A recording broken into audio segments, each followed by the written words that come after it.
All right, so it's 10:30 a.m. on Saturday morning in Texas, and I'm in a hotel room right now because like I was supposed to go to San Antonio this weekend, and there's not like some huge gas shortage happening in Texas, but people believe there is some huge gas shortage happening in Texas.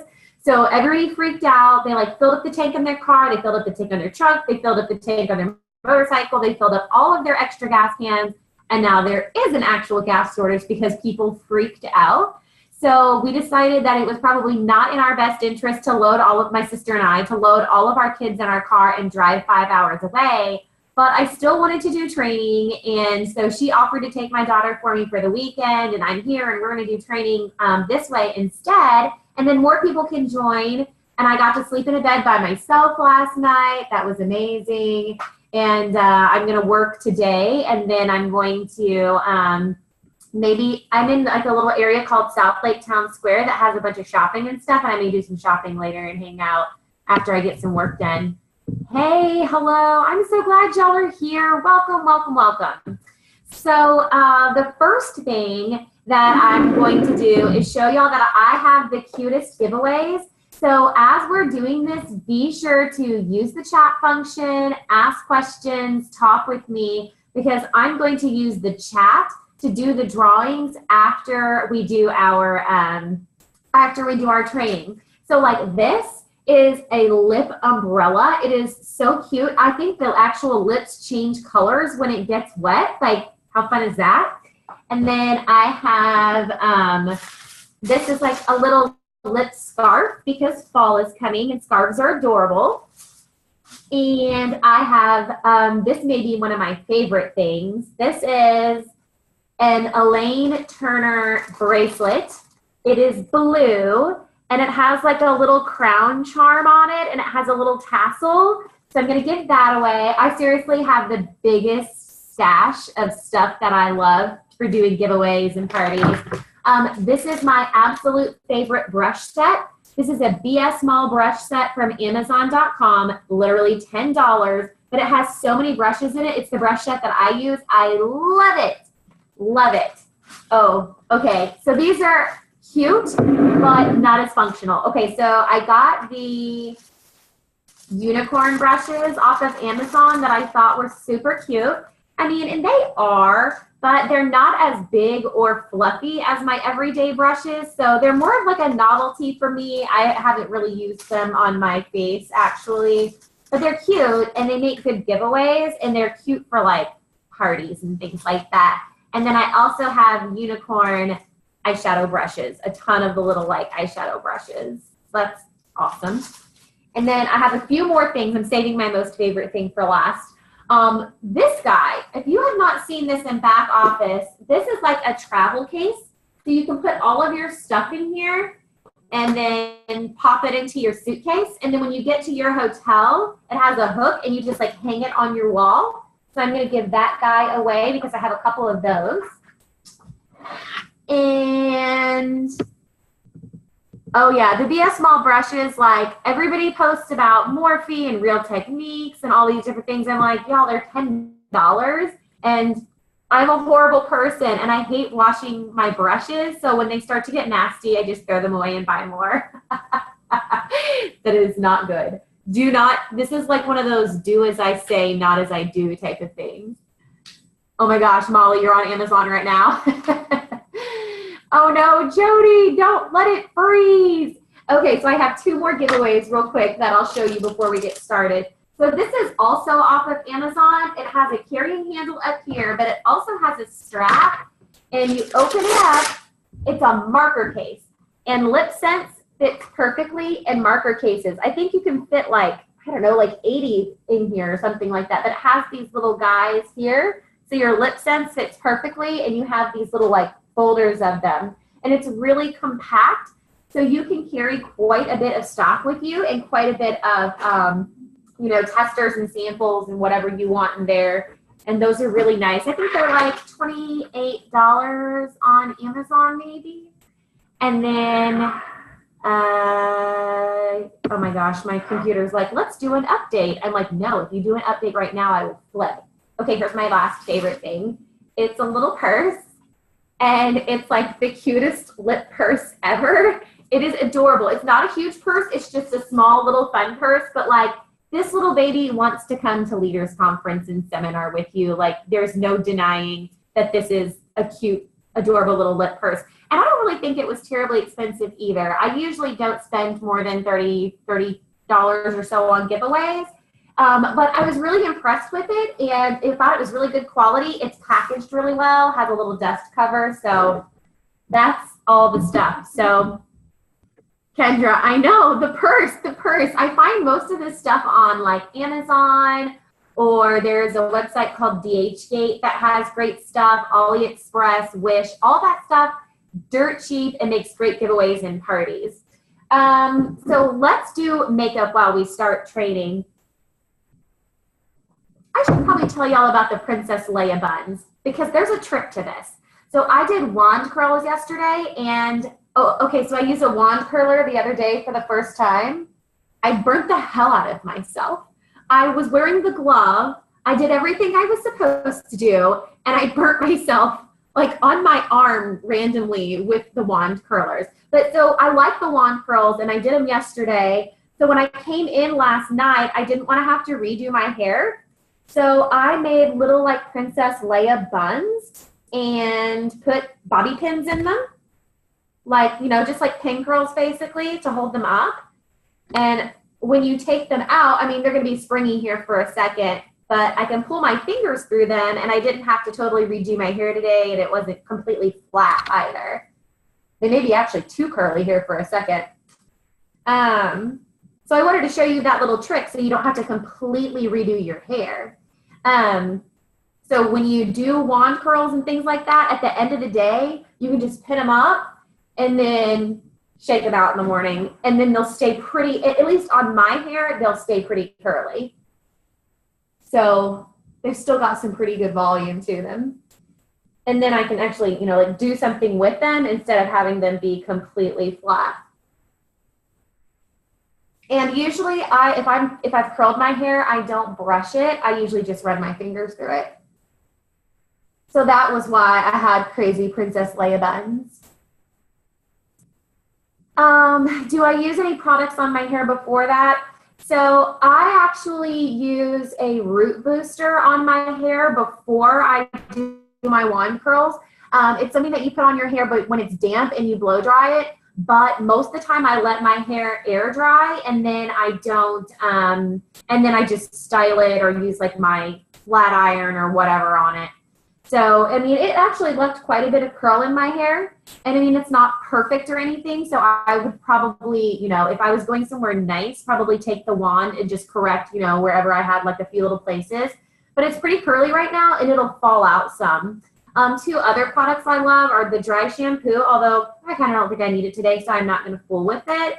And then texturizing hairspray, because when I curl my hair, it tends to all turn into one big curl on me, and I don't love the look of having one giant curl on the side of my head. So I use texturizing hairspray to keep the curls kind of separated. Yeah, Heather, you know, my hair does not hold a curl great. So this is actually curlier now than it was when I went to bed last night because I did the little pin curls overnight. All right, so makeup. And I'm going to do makeup while we talk about other stuff too, so that way we're not waiting around too much. But I have some blemishes right now because I went out of town to St. Louis, and my daughter and I both got some nasty bacteria from their pool. So don't stay at the Embassy Suites in St. Charles because they don't maintain their pool well. So I seriously had like an open sore on my cheek over here. I had one up here, it's pretty much gone, and then just like a regular blemish over here. But I'm going to do some concealing with you because one thing, well, there's like a few little tricks to concealing that are super important that people don't realize. So the first one is, oh my God, Molly, yeah, that's terrifying. If I showed you the picture of my daughter's back, you would cry. It broke my heart. Like, she got it so bad. It was all over her back. It was so wrong. Anyway, so the first trick is wash your face, put on your moisturizer, and then go do something else for a little while. So the first thing I do in the morning is I brush my teeth, I wash my face, I put on my daytime moisturizer, and then like I go make my coffee, I get my clothes on. You really, really, really need to wear daytime moisturizer, especially if you have oily skin. And I put that on, and then I go do something else because you really want that to be soaked in well to your skin before you put on your concealer. So one of the things that I did not understand about our products was why we only had one color of concealer, because you look at this tube and this does not match my skin. So I was like, I never touched the stuff. I mean, I had been doing this for like a year. Oh, Molly, yeah, way better. I'm getting way better. I am taking penicillin orally and putting on a topical antibiotic. So thank God they're healing up and getting better. But what you do is you take the opaque coverage of the concealer and you mix it with your foundation to get the right color. So I did not realize that, and I had not been doing that. So when you're going to do your makeup, you can take just the lid to your thing, put a dot on of your foundation, mix it together with the back of your brush, and then apply it to your face. And while I'm doing that, I'm going to talk to you about some other stuff, so that way we aren't wasting too much time just talking about makeup. Oh, okay. So the first thing that I really, really need to make sure that everybody is aware of is that Joni is going live in Ashley's Gold Diggers for Our Dominion. So we noticed that she went live for a couple other girls. So I like quickly text her and I was like, can you please go live in Ashley's Dominion? And it'll cover Ashley, Angela, me, all my crown princesses, Angela's crown princess, like it'll cover a bunch of girls. And she texted back and said yes. So she's going to go live for us, and that's basically for Our Dominion and for, well, it starts out at Ashley's, and she's my 2-up. So everybody under Ashley, Angela, me, we will all have an opportunity to interact with Joni live. And she, if you've not had this opportunity before, is the sweetest ever. So please, please, please mark that on your calendar. There is very little that I do on Facebook that I like plan my schedule around besides my own trainings. It's kind of like, oh, if I make it, I make it. But this one is a do not miss. All right. So here's the next tip on the concealing. You've got to let it sit. Our products are waterproof, fudge-proof, whatever, but you've got to let them sit for a second. So we're going to keep talking, and I'm going to let my concealer just like hang out for a couple minutes. So the Joni thing is in Ashley's Gold Diggers. If you Google Joni in my group right now or take a note, you can find the link to Ashley's group if you're not in there and join it.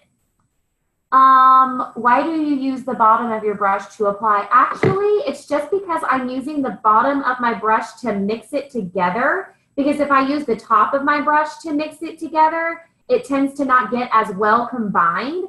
So I actually just do that because I've got product on the back of my brush and I don't want to waste it.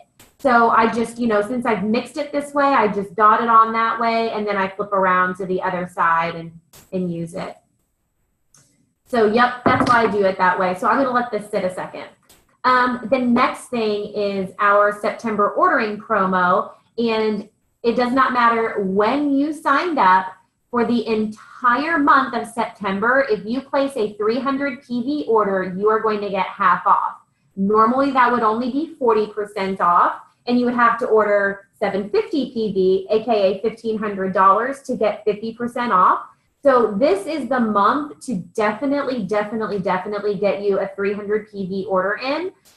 If you've been wanting to like relaunch your business or get back into things or get some inventory, or maybe you just want to beef up your personal collection, get that 300 PV so that way you get your 50% off.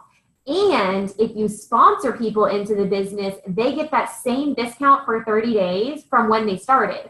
So if they start on September 15th, that's their sign-up date in back office, then they have until October 15th where they get to order at the 50% discount level for 300 PV. So please be sure that people understand that. And yes, Hannah, for new people, this is going on past September. It's open-ended at this time. I am not going to say it is impossible that it could end or change at some point, but it is open-ended right now. It doesn't say just for signups in September.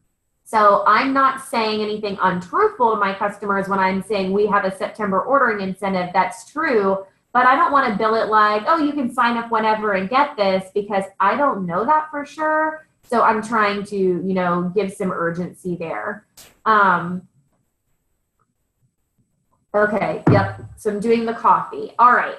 So the next thing that I'm going to do, because I've let this sit for a second, is apply my foundation. And the way you apply your foundation is really important. So I put concealer right here, right? I want it to stay right here, right? If I take something wet, like my creamy foundation, and put it on my brush and then start going like this, or put it on my fingers and then start going like this, like, what do you think is going to happen to my concealer? It's just going to get all mixed in with my creamy foundation and move around. And I did not know that for years. Like, I would apply concealer to my face and be like, why is it gone? It just looks like I didn't do anything at all. And it was because of my application technique. So use a brush. I use a fat, like thick, dense, super flat on top. I'm going to do like a third of a pump on here, and I'm just going to stipple it on. All right. So the next thing that is really important that I want to make sure that you don't miss that I posted is we are going to walk everybody through a launch and relaunch party. So originally, Angela started it with her, she's got another Crown Princess on her first line, Molly Rex, and then she's got a gal underneath her that is over $1 million but hasn't hit Princess yet. So she's basically going to skip Princess and go straight to Crown Princess, which is amazing. But they started putting it together, and Ashley and I jumped in. I'm like, oh my gosh, yes, let me jump in with you. So we're actually going to put together a party that you can use for launching or relaunching. I'm going to use the exact same party in my group. I'm probably going to do like a little promotion and try to get some new people into my group, and then I'm going to basically run it like a launch relaunch party. It will introduce people to LipSense, and if you've been doing this for a while, you can totally do that. The thing is you probably have people in your group, like hundreds of people in your group, and maybe 80 of them have bought from you.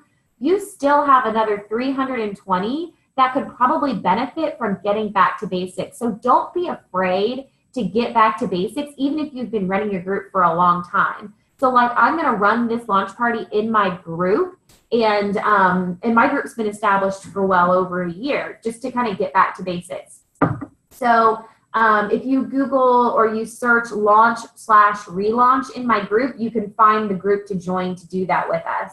And we are in the process of putting up content, and I am going to be putting in some content today. I created some really cute posts because you know how I like to call it magical unicorn lip color? It's like a unicorn themed party. It's kind of cute. So let's see. So how many of you are planning to reach out to people who need to launch or relaunch? Like, I think we should definitely, like, I've reached out to pretty much, I think, everybody on my first line and have asked them if they want to launch or relaunch. And I've got a couple girls who are ready to rock and roll with that. Or people, I actually, at this point, I've sponsored over 40 people, and I have had people who have signed up and then life got in the way and they never actually did anything with it. So,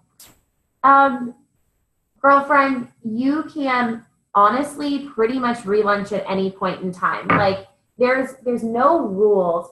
And I think that I'm going to put my hair up just because it's kind of like annoying me while I'm trying to do my makeup. But I think that the important thing for us to realize is that we may be on Facebook with 800 people, but all 800 of those people are not seeing everything you're posting every day. You know what I mean? So we can kind of feel like, oh, well, they're on my Facebook. They've seen all of this 1,000 times. And there may be some people who have, like, people that Facebook knows are close to you, you know, your mom, your sister, they see pretty much everything you post. But for the most part, there's a lot of people out there on your Facebook that that don't see what you're posting. Oh, and lots of people who are not active in your group. So that's another thing you can do. You can actually sit down and go through the membership of your group on your phone and private message people. Like, hey girl, you're in my group called blah, blah, blah. Have you seen about the LipSense? Can I help you find the color? Just ask them. I mean, some of the times they could be like, oh yeah, I unfollowed that a long time ago. You're like, okay, you know, and take it from there. And then sometimes it may be somebody who is a distributor. Let me check this email really quick because it's about the training today. Somebody asking about the link for today. Let me just respond to them super fast.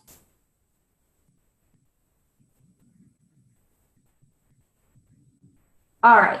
So don't be afraid to launch. Don't be afraid to relaunch. If you just kind of started selling and never did like an actual party, just do it. I mean, there's really nothing you can hurt from doing that. And you can probably dig up some people that are inactive in your group and just go message them. I mean, you know, like they're in your group, so may as well. I think that's like a decent way to get some things going in your own group. Another little trick that I have to get people added to my group is, you know how you have those friends who love LipSense, they love everything about it, but they like will not have a party or sign up. They just won't. Like one of my very favorite girlfriends loves the LipSense, refers people to me, but she will not do a party. She will not sell the stuff. She will not sign up for a distributor account. Like, okay, we just have some of those friends. So what you can do on that is you can actually do a little promo for them where you reach out and you're like, hey girl, I'm doing a little promo this month. All you have to do is post a selfie on your page, your personal page, tag me in it and introduce me to some of your friends and I'll give you some sweetheart deal.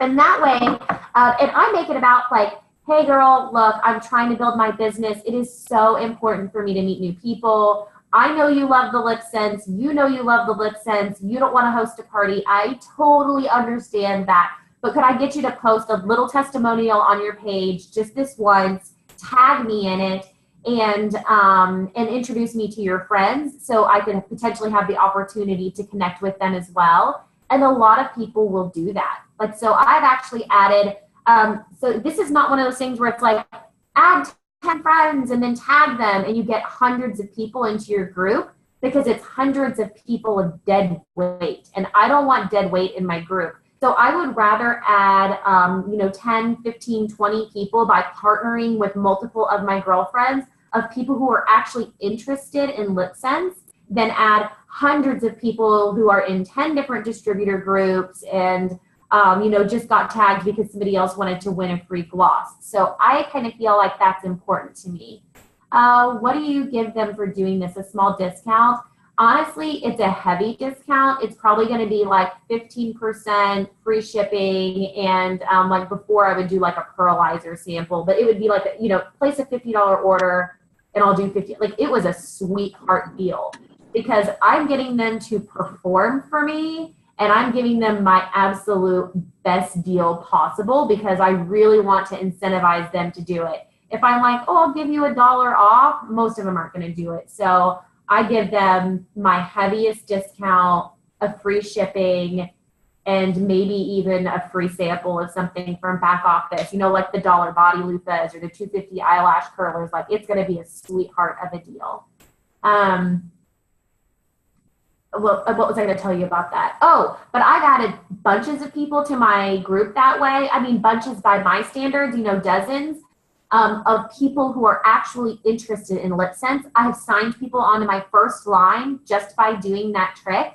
So I love that trick myself because we especially those of us who have been working the business a while, we just have some of those girlfriends that are not going to sign up. They're like, no. So try that first, but then try to get them to do the selfie promotion. You have tons of repeat customers, refuse to get a wholesale account. I don't word vomit the info. I give basic info, but they just don't want to do it for whatever reason. Okay, well, Heather, so that's kind of like usual, right? So I just keep planting seeds,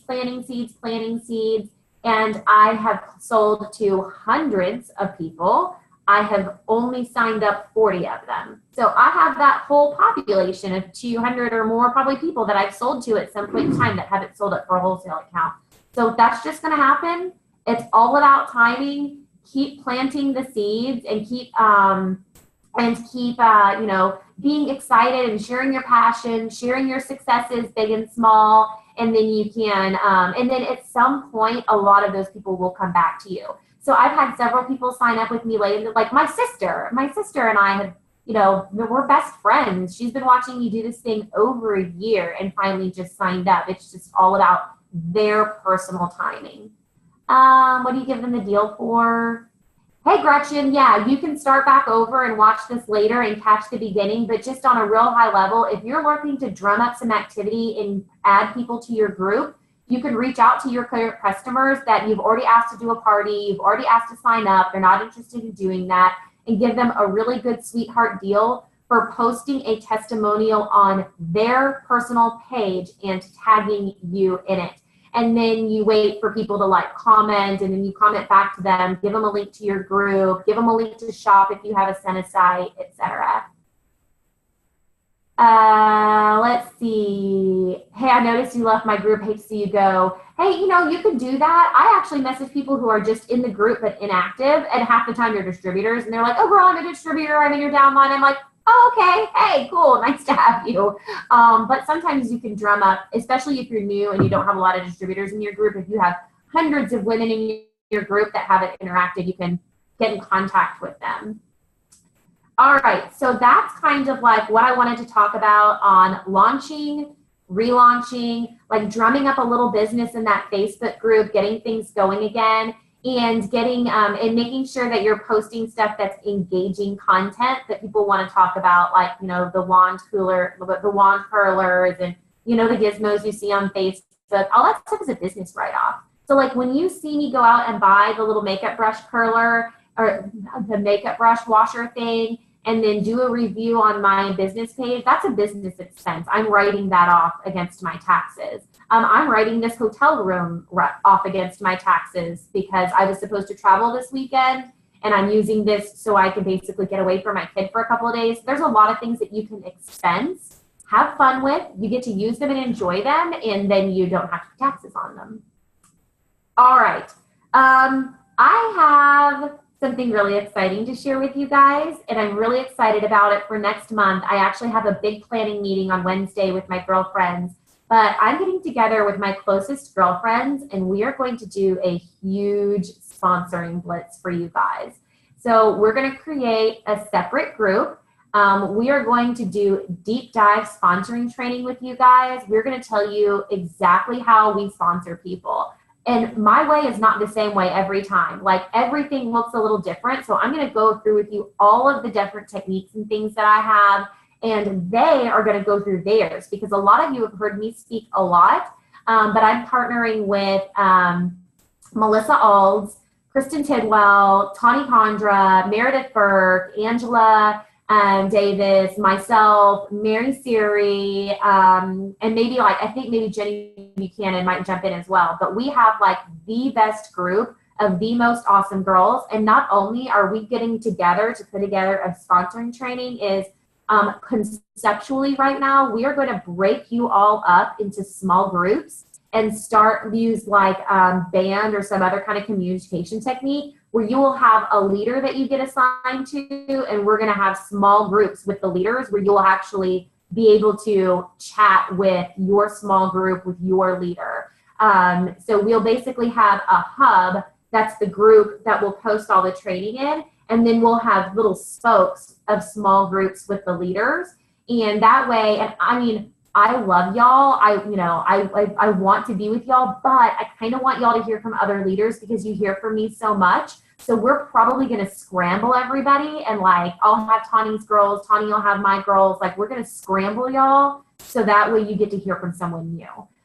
So we're going to start working on that. We're going to get that put together. Our goal is to do the training in October, and then the culmination of the training is going to be a day-long public page live event where all of these leaders and other leaders in our groups are going to go live, tell our story, do Q&A, be realistic with people, and you'll be able to share that page with your prospects, and you close the deal. None of us are going to give our distributor IDs out, the ones who are doing the live videos. We're going to refer them back to you to sign up. So we're going to teach you about all of these sponsoring methods. We're going to teach you how to fill this pipeline. And then you're going to be able to take that pipeline of people and bring them to a live event where they can hear from leaders and they can get their questions answered. So especially if you're new to the business and you kind of feel like, I can't answer these questions, I don't know, that we can help you do that, because here's the kicker. Lipstrip runs from October 1st through September 30th. And you can get up to 15, so you get 300 points per sign up, and then you can get up to 1,500 points based on their sales, like their PV, up to 1,500 PV per person. So if you sign up 8 people in the month of October, and each quarter they each contribute their 1,500 PV, you will earn your Lipstrip. So realistically, if you recruit 8 people in October, they're not all going to order their 1,500 PV. They're not going to max out. Not everybody is going to stay with you. So you can't stop sponsoring. But if you set it up well for yourself in October, you can earn your Lipstrip. I screwed up, kids.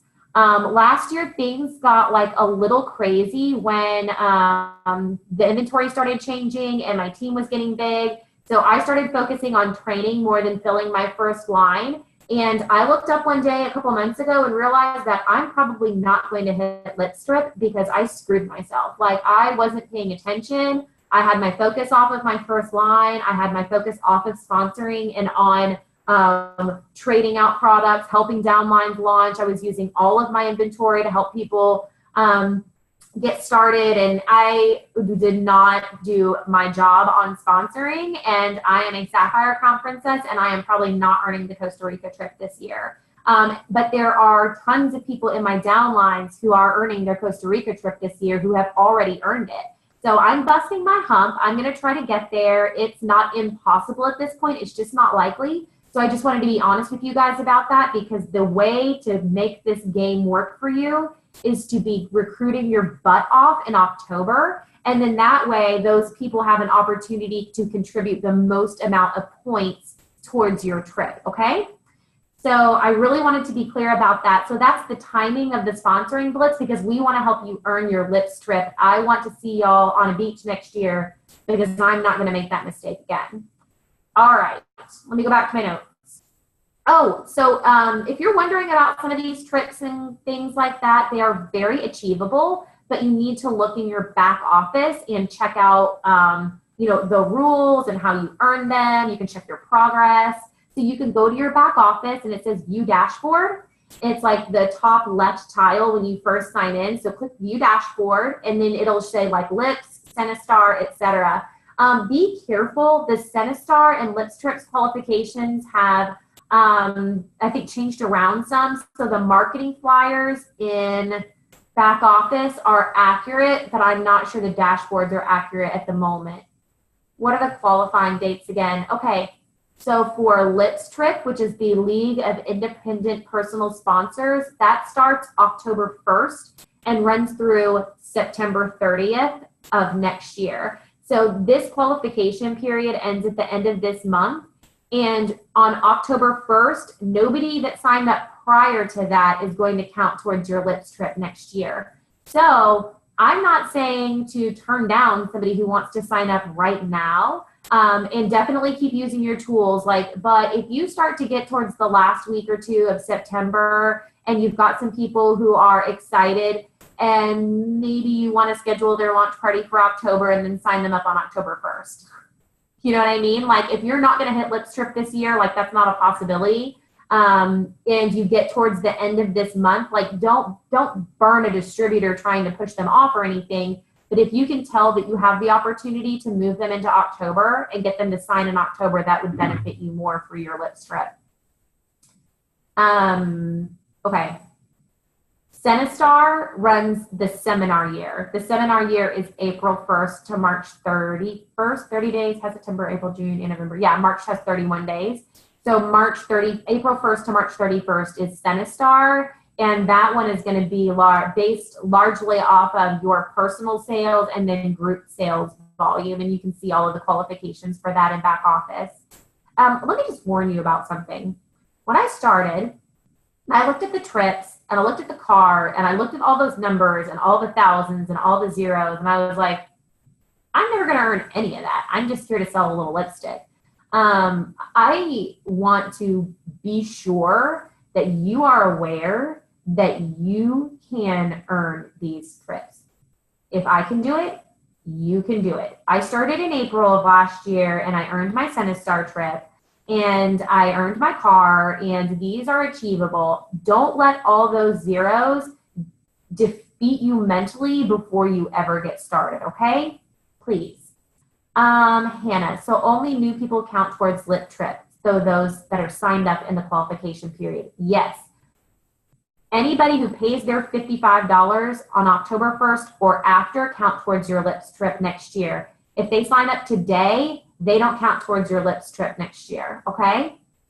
They count towards, your CineStar. That's everybody who's active in your downline. But lips is all about keeping up with your personal sponsoring, which I totally failed at for several months and totally screwed myself. So all of my friends are going to Costa Rica, and I'm going to be drinking coffee of sadness by myself in Texas. All right. So let's talk a little bit about kind of getting started, because I think it's easy, or it was easy for me when I first got started to look at leaders and be like, okay, well, their life is perfect. And, that girl is gorgeous and she knows how to do her makeup. That reminds me, I've totally lost track of doing my makeup. So I'll do some of that here in a minute. But I would want you to know, if you are not somebody who's personal friends with me on Facebook and you kind of don't know what's going on in my life, I want you to know that your life does not need to be perfect. You do not have to have it all together. You don't need to know how to do your makeup. You don't need to be some stunning drop-dead model beauty. I mean, you don't need any of those things to be successful at this business. The only things you absolutely have to have, in my mind, are excitement and consistency. So, I know it's more complicated than that, but when I look at my business and when I started it, a lot of leaders talk about finding your why, and whys change over time. A lot of the time when people start this business, their why isn't, I want to send my kids to college. I want to change my life. Their goal, their short-term goal might be something small, like, I just want to get some cosmetics for myself. I just want to get out of the house. I just need something to do. When my business started, my only why for my business was a beautiful distraction from my difficult life. My husband is in prison. My life is very difficult. We've been living in a fishbowl. We've been going through terrible legal stuff for about a decade.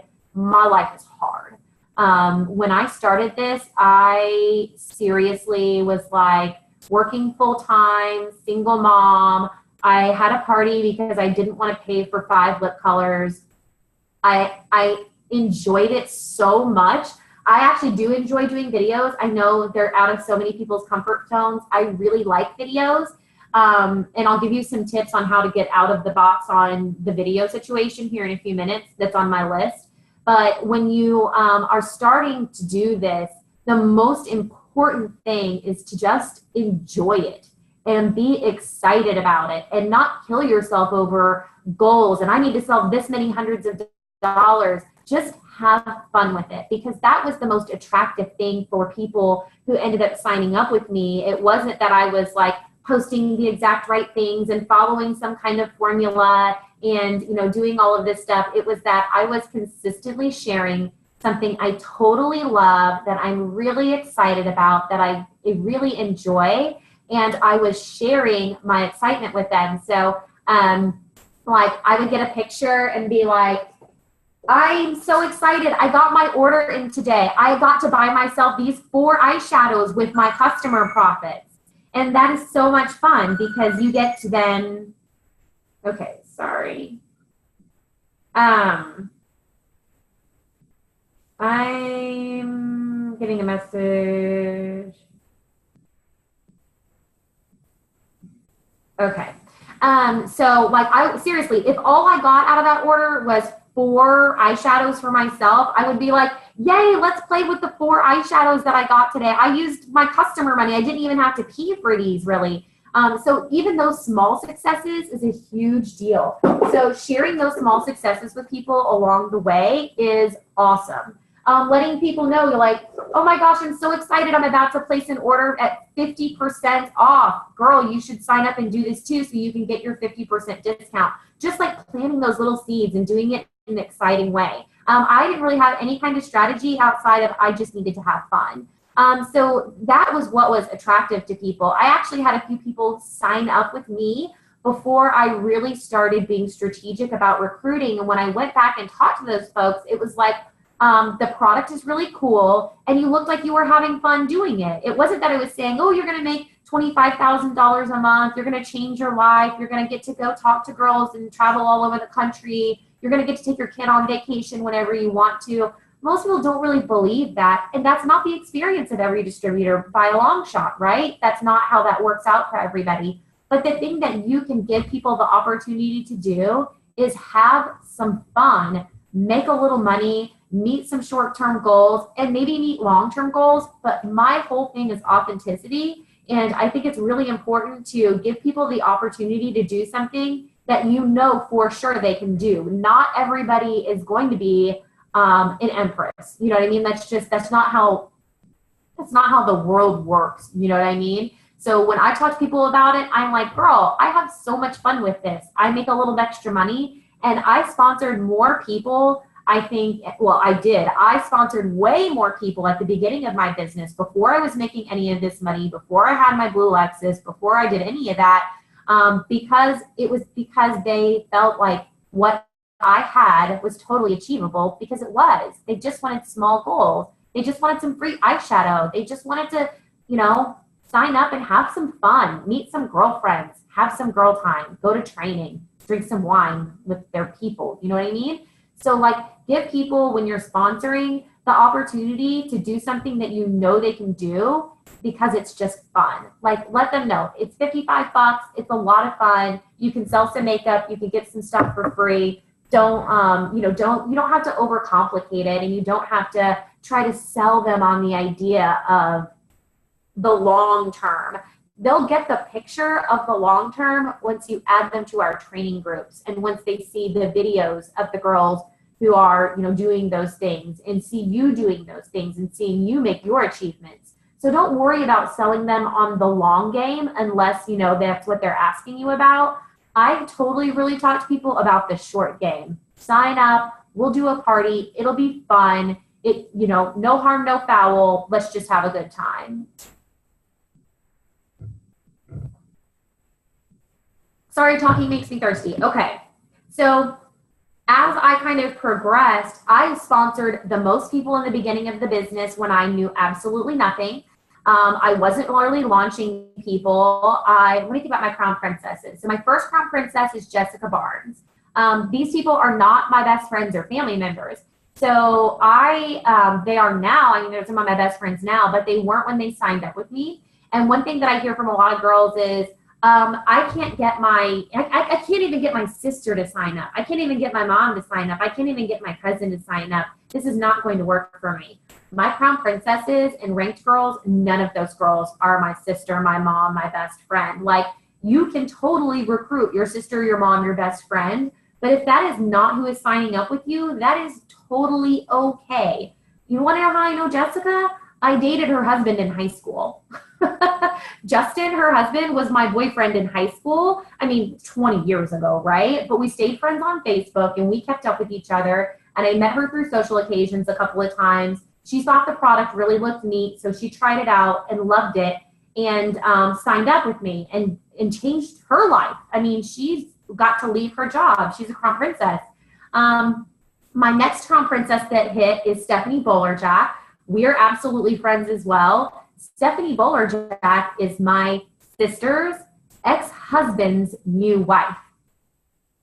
Right? Like, these are not people who, like, this wasn't my sister, my mom, my best friend. These are just people who were in my life, who saw what I was doing, who thought it looked like fun and thought they might make a little money. So that's my next crown princess. My next crown princess, one of my girlfriends from my church. So she was actually doing Melissa Buckingham. She was doing an MLM that was a different one. She was great at it. And so when I actually hired her to do swim instruction for my daughter. Literally, like, we had never talked on the phone. I messaged her one day and asked her about doing swim instructions for my daughter, and she asked to be paid in lipstick. I was like, I can give you X amount of dollars for your service, or I can double that and give you that amount, like my wholesale cost, and buy you all this lipstick. So, I actually paid for her to basically do swimming instruction with lipstick. And then she decided she was going to sign up for the discount for her and her sister and her mom. And I'm like, okay, girl. And she was like, I'm not going to sell this. I'm already doing an MLM. I'm not going to sell this. I'm like, okay, girl, no worries. And now she's a crown princess as well. So I just want to encourage you that you never know who is going to be your crown princess. You have no idea. Like, I have best girlfriends that have signed up and they work their business consistently, but they are great at selling, and sponsoring is not their bag of tricks, and they just sell consistently and enjoy it. So you never really know who's going to do what. So sponsor everybody. Sponsor the girl who, swears that they are never going to sell this. They're just going to do the discount. All right, girl, cool. Come on. Like, just don't worry about that. Don't worry if you approach your best friends and they aren't interested at the time. Like, that's totally okay. A girl I consider my absolute best friend in the entire world has never even purchased from me and left my group. I'm not hurt by it. I'm totally okay with it. It's okay. Like, don't worry about that, because for every one of her, there were 40 other girls who were interested and did it. Hannah, yeah, you were never going to sell this. No, me neither, girl. So please keep that in mind as you're building your business, and literally start sponsoring from day one. Nothing hurts my heart more than girls who will say, oh, well, I've only been doing this for a few months. I'm not ready to sponsor yet because I don't know enough. I'm like, you don't even know anything. Your job is to offer people the opportunity, give them your ID number, add them to the Facebook groups, try to help them out as much as you can. But your job is to connect people to resources. It's not to do it for them. My first line, probably, like, if any of my first line is on this, I see Amanda and I see some other people who are on my first line. I love my first line. I'm like, welcome to the party. I'm going to help you do your launch party. You can message me anytime, but I am not like banging on these girls' doors. I don't regurgitate information. If they ask me a question and it's something that they can find in back office, I don't tell them the answer. I tell them where the answer is.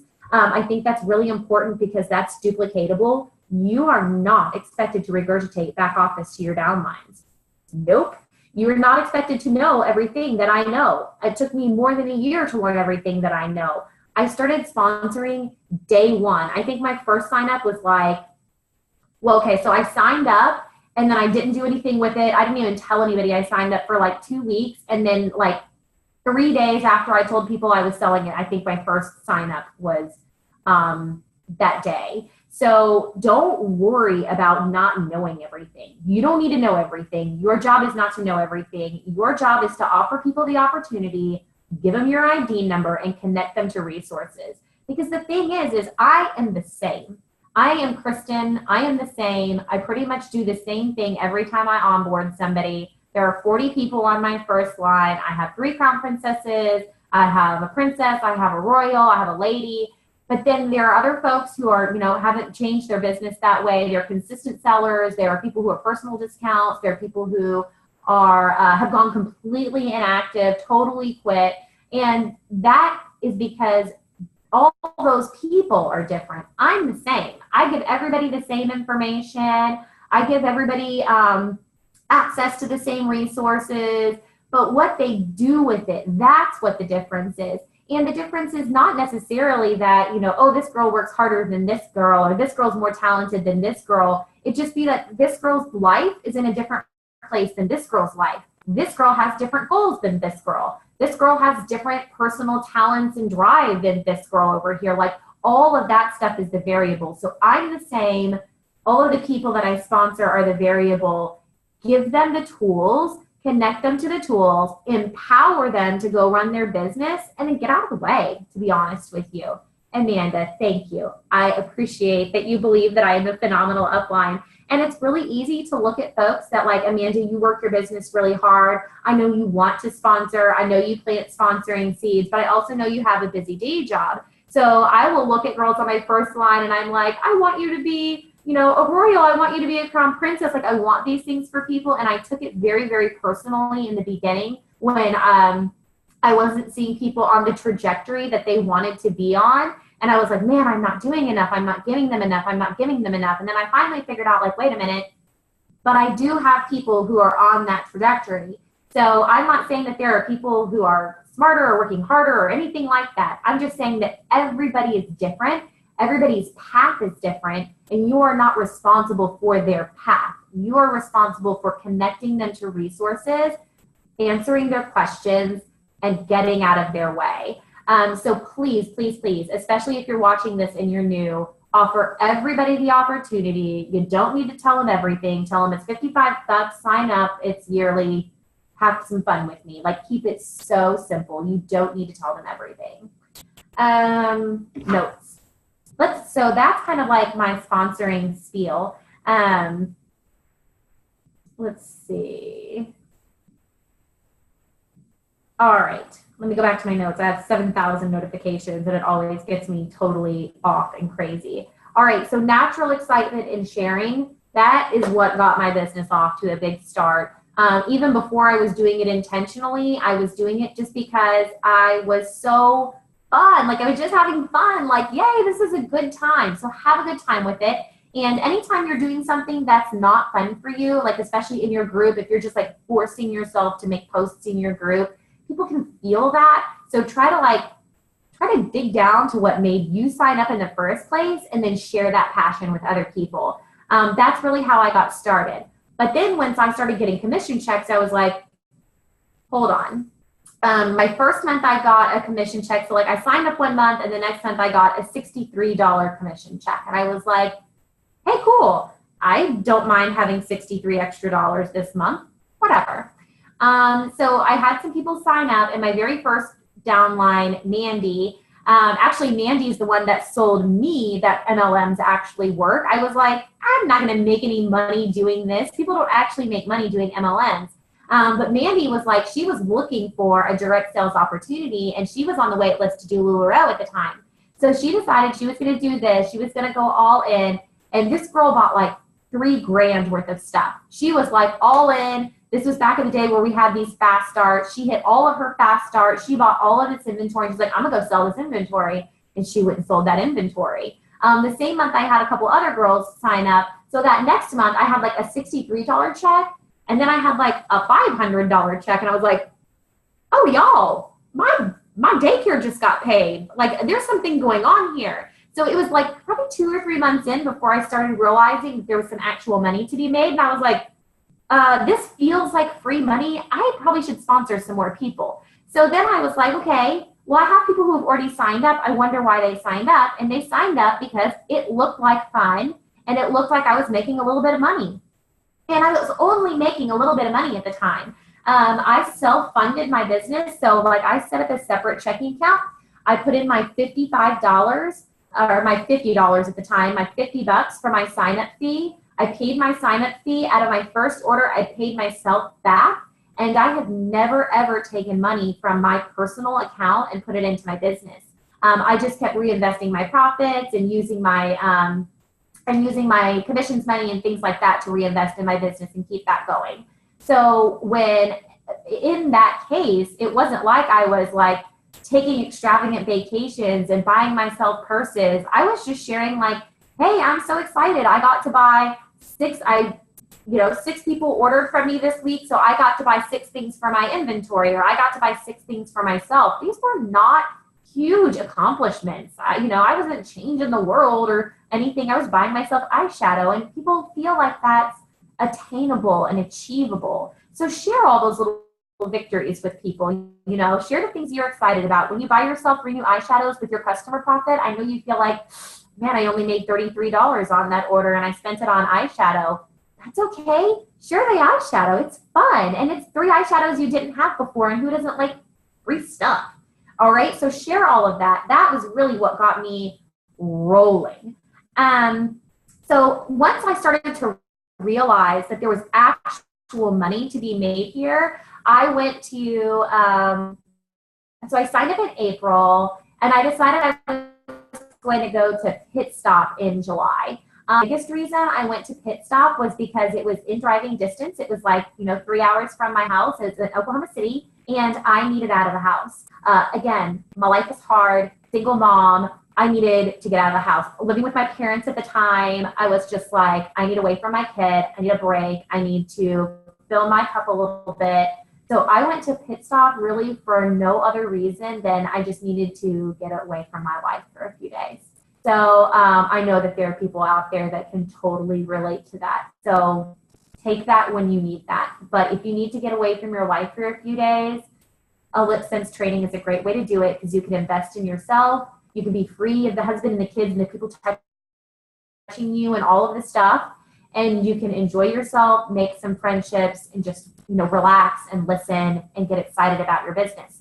So I go to Pit Stop, and I see that there's a panel, and these girls are like, yeah, and I left my teaching job and blah, blah, blah. And I realized these girls aren't, okay, so don't take this the wrong way, but like these girls aren't special in that there's nothing extraordinary about any of these leaders besides the fact that they are personable. I mean, I'm personable. Here's a teacher, here's a stay-at-home mom. I mean, these are just normal people, and they're making a lot of money. And I'm a normal person, and I'd like to make a lot of money. So that's why I started setting goals. And I started setting goals like, okay, I went to Leaders as a Royal. So April, May, June, July, 4 months in, and I hit Royal the week of Leaders. Like, I had to take in waiting and scratch it off my name badge when I got there because I hit it like that week. So 4 months in, and I was a Royal, and I was like, okay, I'm going to keep working on this. So I set some goals, and I sat down with an Excel sheet, and I wrote out the months, and I put, okay, this month I want to be in waiting for, for a lady, for a countess, for a duchess, and this is the month I want to hit it. And my overall goal was to hit Princess by December and then have $1 million team by the end of March. I hit Princess in December. I hit my $1 million team a week later, like less than a week later, and I hit almost $4 million before April. So somewhere along the line after I hit Princess and hit Crown Princess, I stopped tracking it. Like, I was literally writing down my commission amounts and my total GSV on this document and checking it off as I went. And somehow I kind of lost track of it. It was because I kind of rearranged my office, and it ended up behind my computer, where I had my computer at my parents' house. And I went to move just a couple months ago, and I shut my laptop, and I saw my goals there that I had just totally crushed. And I was like, amen. Like, hallelujah. This is serious, girls. So please, please, please sit down and make yourself some goals. There were months where I did not hit exactly where I wanted to hit, and I had to hustle a little harder the next month to keep the overall goal on track. Sometimes you are going to have to readjust your goals.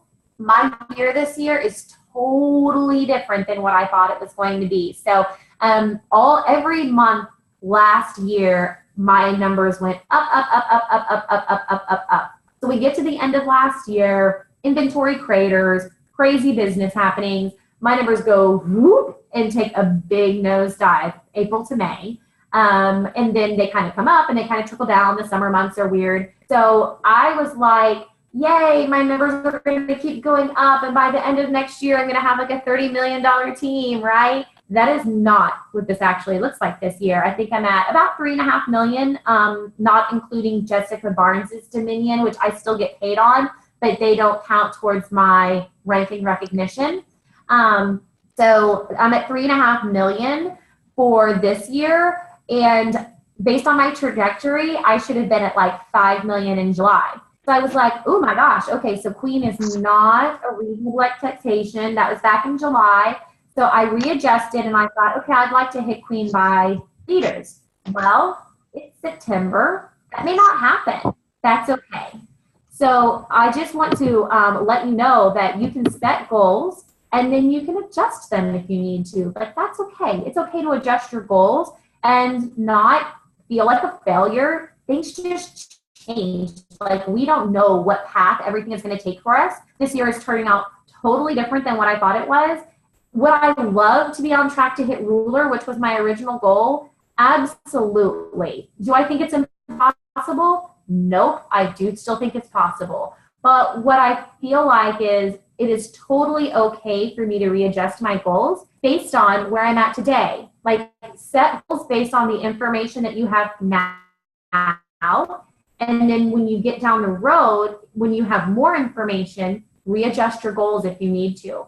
But time bar them and set realistic goals, set realistic time frames, and if it doesn't work out like that, adjust it, okay? Goals are important. So let's see about this. So we really talked about sponsoring from day one. Don't wait till you're ready. There's no such thing as being ready to sponsor. Write your ID number on your hand if you need to. That is all you need to sponsor. You need to know your ID number. That's it. Tell people about it. It's $55. Sign up. Jody, readjust. Don't look back. Yeah, girl, man, life has thrown us some curveballs, sister. Like, we have a lot of curveballs being thrown at us. They are going to totally change our path. But please know that God has a plan for you. Like, God has a plan for you. It's almost never what our plan is. So you can put your plans on paper, because everybody needs to, like, be working towards a goal. You can't just go through life being blown around by the wind and say, oh, well, God has a plan, so I don't need to have a plan. Like, no, you still need to have a plan, but you need to be sensitive to the Spirit and adjust your plan as life plays out. Because my life is not playing out like I thought it was going to, but God has blessed me in totally different ways than I ever thought he was going to bless me. So let's see. So we talked about sponsoring, selling. Selling is so interesting. So we talked a little bit earlier about Facebook groups. So I want to give you some other avenues, right? Because as we are working with savvy consumers, we are savvy consumers. So when something is new and fresh and exciting, it's really effective. And then when something is getting like a little overplayed, sometimes it's a little less effective. So I can launch 2 people on the exact same day. I have Tiny Torch. I make the exact same posts. I do the exact same videos. I do the exact same selfies. This girl's party does $1,600. This girl's party does $60. That just happens. There are a million variables that go into why this one did $1,600 and this one did $60. The biggest variable between the two is generally how those 2 people use social media going into their party. This girl over here may have 800 friends, uses social media all the time, has a lot of credibility with her people, has never done a direct sales party before, and does a lot of personal outreach, talks about the product, contacts their friends, does all the things. This person over here may not post regularly, maybe doesn't have a strong social media presence, maybe doesn't communicate with people a lot through social media, has had 6 other MLM parties in the last 6 months that you didn't even know about. And so they kind of lack credibility going into that situation. So what I want to tell you about Facebook parties is there is no magic bullet.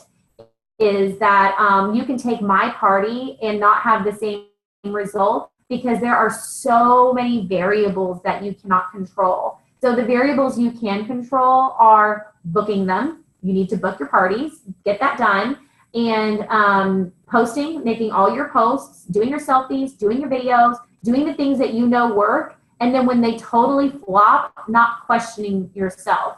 I mean, there is a value absolutely in going back and saying like, I didn't get a lot of interaction in this group. I wonder why that was. Oh yeah, I forgot to post a game at the beginning. Maybe a game would be useful to get people in there and commenting. So definitely, learn and adjust and things like that, but be consistent, and don't think because you had a flop that it's you. Most of the time, it's about all of those uncontrolled environmental factors when you're going into that party. Like this one got the lid blown off of it and this one over here didn't.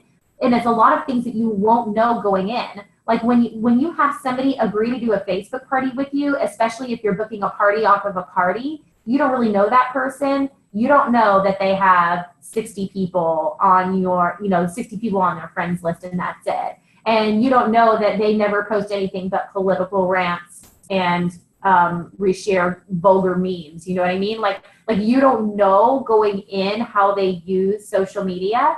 You don't know that they, may have had 6 MLM parties with this same group of people in the last month, and their people are so tired of hearing from her that they're all going to leave the group immediately. Like that kind of stuff just happens. And then everywhere in between, it's not yes or no. This is not a yes or no question on Facebook party success. It is a spectrum. So don't let those flops kill your soul. Look at yourself. Decide if you could do things better. Look at other people's party. Look what they're doing differently. Make adjustments. But don't decide that Facebook parties don't work for you because you had hostesses that they didn't work for. That's okay. You know what I mean? So I want to talk about that. And then talking to everybody. So I don't just do Facebook parties, and I actually have not done a ton of Facebook parties. I did in the beginning of my business when I was really trying to build and booking parties off of parties, but that is Angela's strong suit. Angela, my upline, she is the party queen. She still does parties really regularly, even though we're still, we're training and we're traveling and she just had a baby or whatever. Like she books parties off of parties. That is her deal. Me, I mind my personal social media the hardest to get parties and to launch people. Like, so I would have more of like a sponsoring conversation with somebody and to be like, well, let's throw a party. We'll see how it goes. If it doesn't go well, I'll fill the orders. If it goes well, you sign up and fill the orders. And they're like, okay, like this is a simple conversation that I have with a lot of people. And then that's generally how I book my parties. Most of my parties are kind of like launch parties in disguise. But when you're booking parties off of parties, like I said, it can be a little, it is a total crapshoot how people are going to respond to that. Talking to everybody, I talk to everyone. So I kind of talk to everyone anyways, but I'm outgoing and I find ways to discuss LipSense in all kinds of conversations with guys, with girls, with the people at the airport, with the people around. I'm actually not even that good at wearing my stripes. I just bring it up in conversation. I'm like, yeah, I have a lipstick empire of all things. Have you ever heard of LipSense? It's this magic lipstick that you put on. I sell the crap out of it. So that's how I actually introduce people a lot to the product. And it's just through conversation. Let's see. So it's just through conversationally, and I just talk to everybody about it. And it's not like weird. You can wear your stripes. You can start conversations with people that way. You can talk to the cashier at the grocery store while they're bagging your groceries. You don't have to make it weird. It does not need to be scripted. It does not need to be, I don't want to think of it as like hardcore MLM, because if I had signed up to do this and somebody had sat down and said, okay, make a list of 100 people that you know that you're going to approach LipSense about, and here's a script you're going to use, and you're going to sit down and message these 100 people, I would have probably flipped you the bird and quit. Like, there's no way. That's like very hardcore direct sales, like very uncomfortable for me. But what I realized is I naturally talked to more than 100 people because I loved it. I was excited about it. And it just comes up for me. I love talking to people about it. And I've loved talking to people about it from day one. So while maybe I didn't sit down and make a list and write a script and message these people out, I just naturally talked to everybody I ran into about it and talked about how much I loved it and how much fun I was having. Here's my ID number. You know what I mean?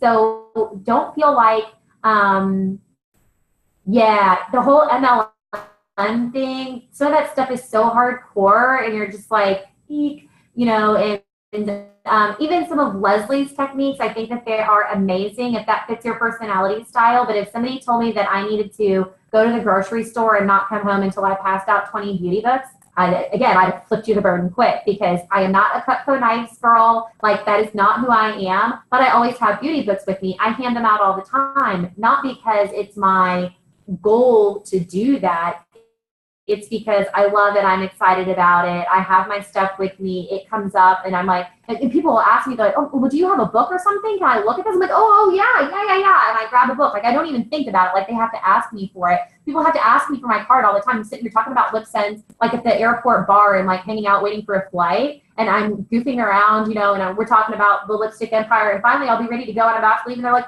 oh, hey girl, can I get your card? And I'm like, oh, yeah. Of course, you can get my card. Here, give me your number. Let me text you. And so I'll like exchange contact information with them. But like, people have to remind me about this because I just tell people about my business so naturally. Jody, yeah, I read that the other day and like, no, that's not going to work for me. And I've never done that. And I think Stripes is incredibly effective. I never remember. When I wear them, I have conversation after conversation after conversation. So wearing your stripes is super effective, but I forget about it. The most important thing for me when I'm sharing naturally and I'm in the moment, and I forget this all the time, but don't just give them your contact information. I'm actually really good at this. If I give somebody something of mine, they give me something of theirs. I'm like, oh yeah, I have a business card. Do you? Let's trade business cards. Oh, you don't have your business card? No problem. Here, just give me your phone number and I'll text you right now so you have mine. And I exchange. I don't give away my contact information. I exchange contact information. I don't give away beauty books. I exchange that for their business card, their contact information, and then I follow up with them. I text them later like, oh my God, I just got back from the airport. I hope you had a safe trip. What colors do you like? Here's a link to my albums. And I follow up. I don't give away my contact information. I exchange contact information. Please, please, please don't be out there handing out 7,000 business cards and 10,000 beauty books to people and then be like, oh, why didn't they call me? They never call. They never call. So don't give away business cards and things like that without getting something in return. And because this is a relationship business, when you're talking to people and it comes up in your conversation and you're like, oh yeah, I've got a business card. Let me get your contact information too. I'll text you the next time I have a sale. You know what I mean? Like, I'll just say that. And I'm like, I'm not going to call you. I'm not going to be weird. At this point, we have some rapport. I'm like, yeah, let me get your phone number and I'll text you a link to my website so you can go and look at colors. Yeah, give me your phone number. I'll text you the next time I have a sale. Yeah, give me your phone number. I'll text you the link to sign up. You know, like just exchange contact information. Do not give away contact information. And if you don't act like a weirdo, then they'll usually just give it to you. I have so many messages and let me clear out some notifications here. Okay. I'm not going to spend a ton of time on objections today. I'm going to hit it super fast because we're running a little bit low on time. We have about 45 minutes left, and I don't mind going over, but what I don't want to do is run too far over, and then people like, you know, they have to get off and they feel like they're missing a bunch of stuff. So I want to try to stick to it as best as I can. But on objections, let me give you two major points to objections. Like and by objections, I mean when you are doing a party or you're talking to people and you're in the airport and they're like, well, how much is it? I'm like, oh yeah, it's $55 for a starter kit. You get a color, a gloss, and a remover. And then after that, the colors are just $25 and the gloss is $20. And sometimes they're like, oh, okay, cool. Yeah, no problem. Let me, we exchange phone numbers, or I pull up my phone and we start looking at colors and whatnot. And then sometimes they're like, oh, holy shit. That happens. They're like, oh my gosh, that is really expensive.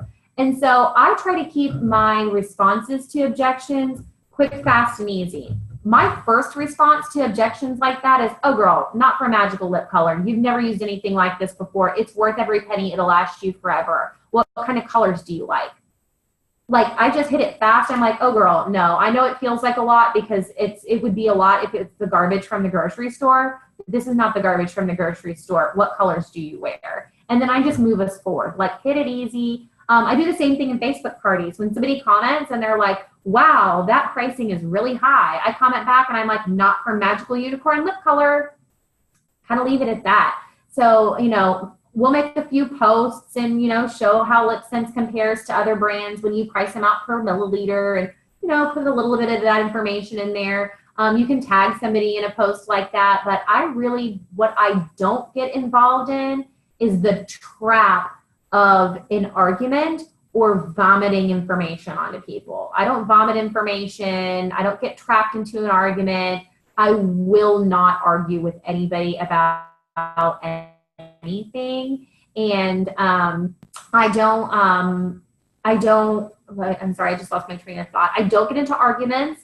And most of the time, if I need to have a little bit more in-depth conversation with somebody because I think I can flip them, but they are unsure right now, I'll private message them. So when I'm private messaging with somebody, I felt, found them. And if you have a pen and paper, write that one down, feel, felt, found, because Jen, I am going to give you exactly what I would say to her, and it may work and it may not. I mean, that's the thing about this. There's no perfect response that's going to make everybody do what you want them to do. But what I would say to her is, hey girl, I totally understand how you feel. I felt the same way, but what I found is a lot of people will totally pay $55 for a starter kit. So you should just go ahead and sign up. What's the harm? I understand how you feel. I felt the same way, but I found that lots of people will pay $55 for this lipstick. As a matter of fact, we can barely keep it on the shelves. It sells out so quickly. Don't worry about the price. People are paying the price. And that's really that's my pricing. I'm like, girl, we can't even keep this on the shelf. So if you're worried about selling this for $55, that's totally about you. That's not about this product. This product is worth it. Let's see. So that's kind of like my objections in a nutshell, is keep it super, super simple.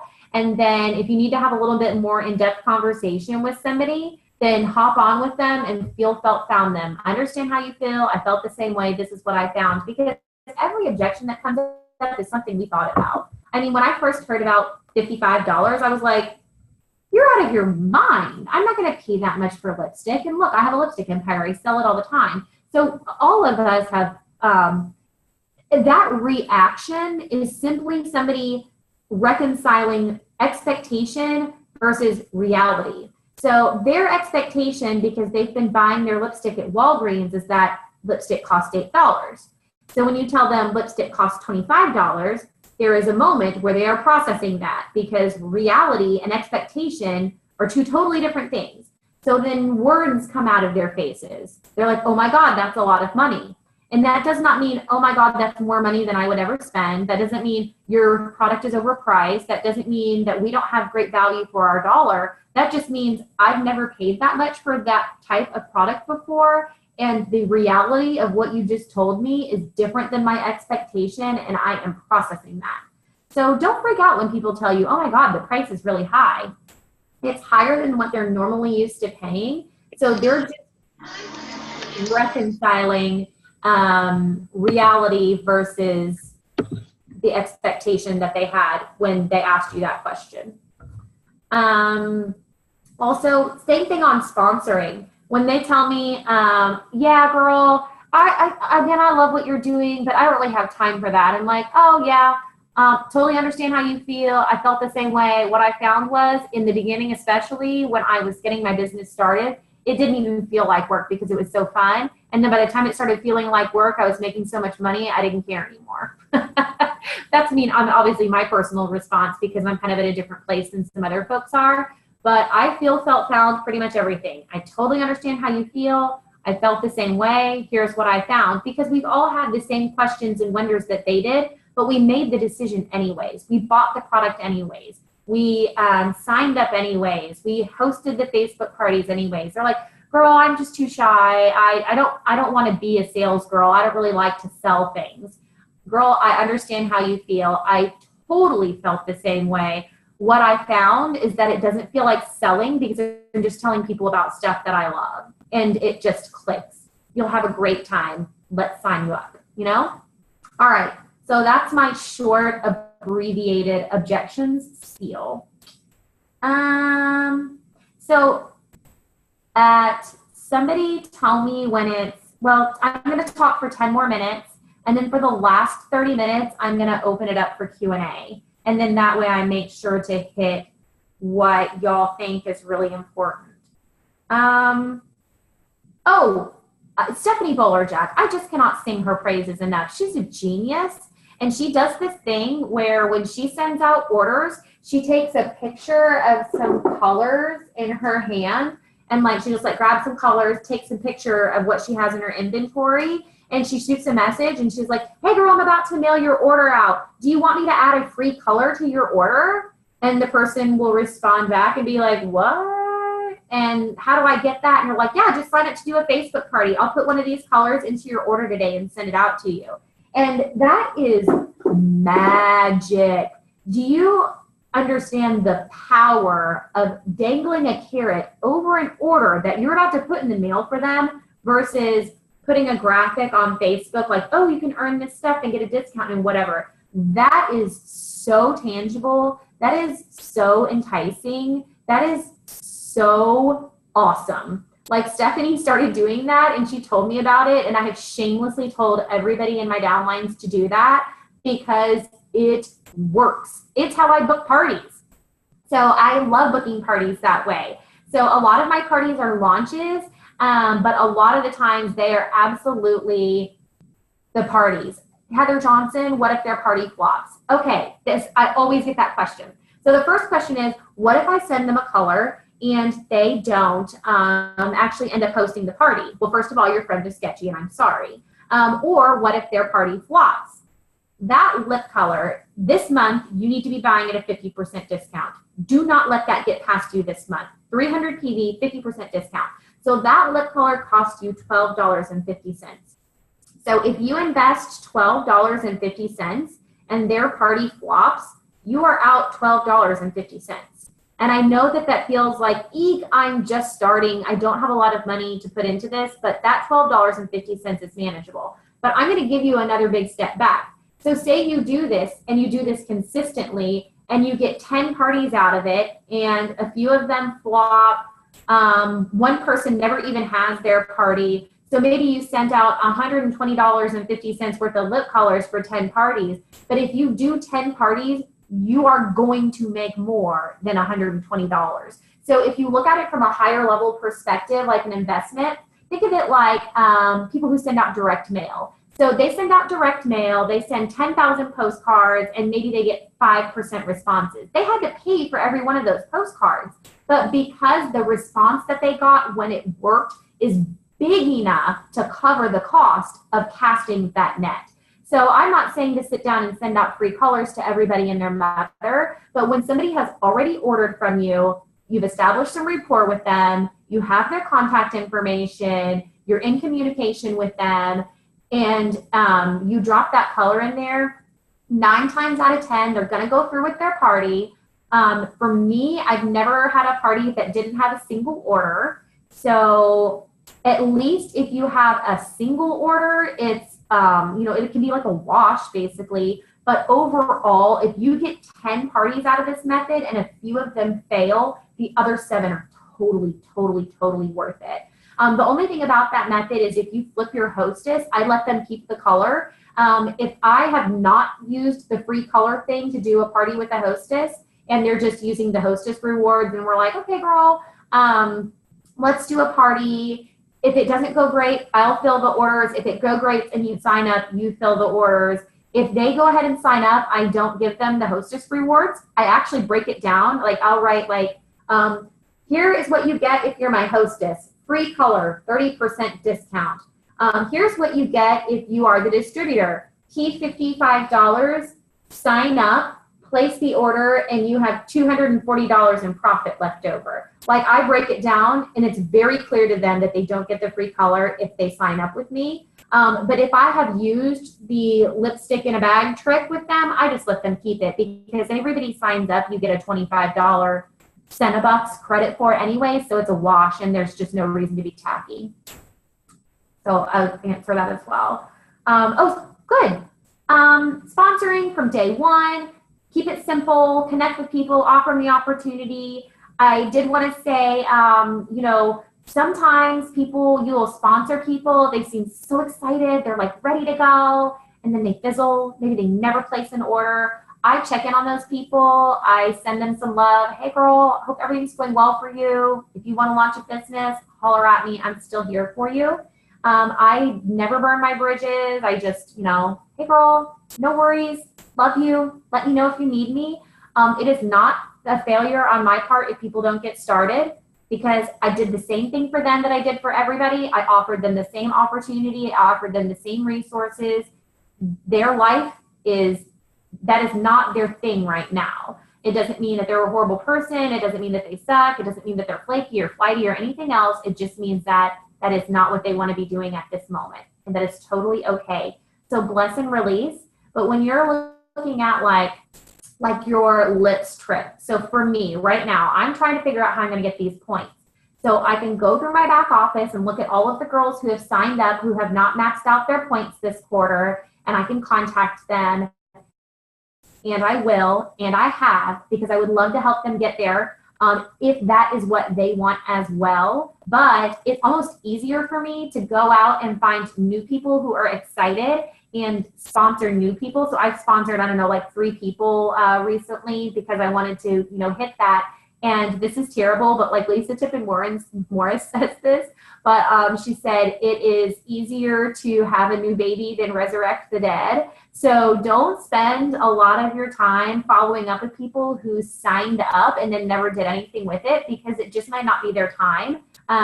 Keep the line of communication open, check in with them every month or so, but don't necessarily your team is not going to be 100% ordering all the time. I have 40 people on my first line.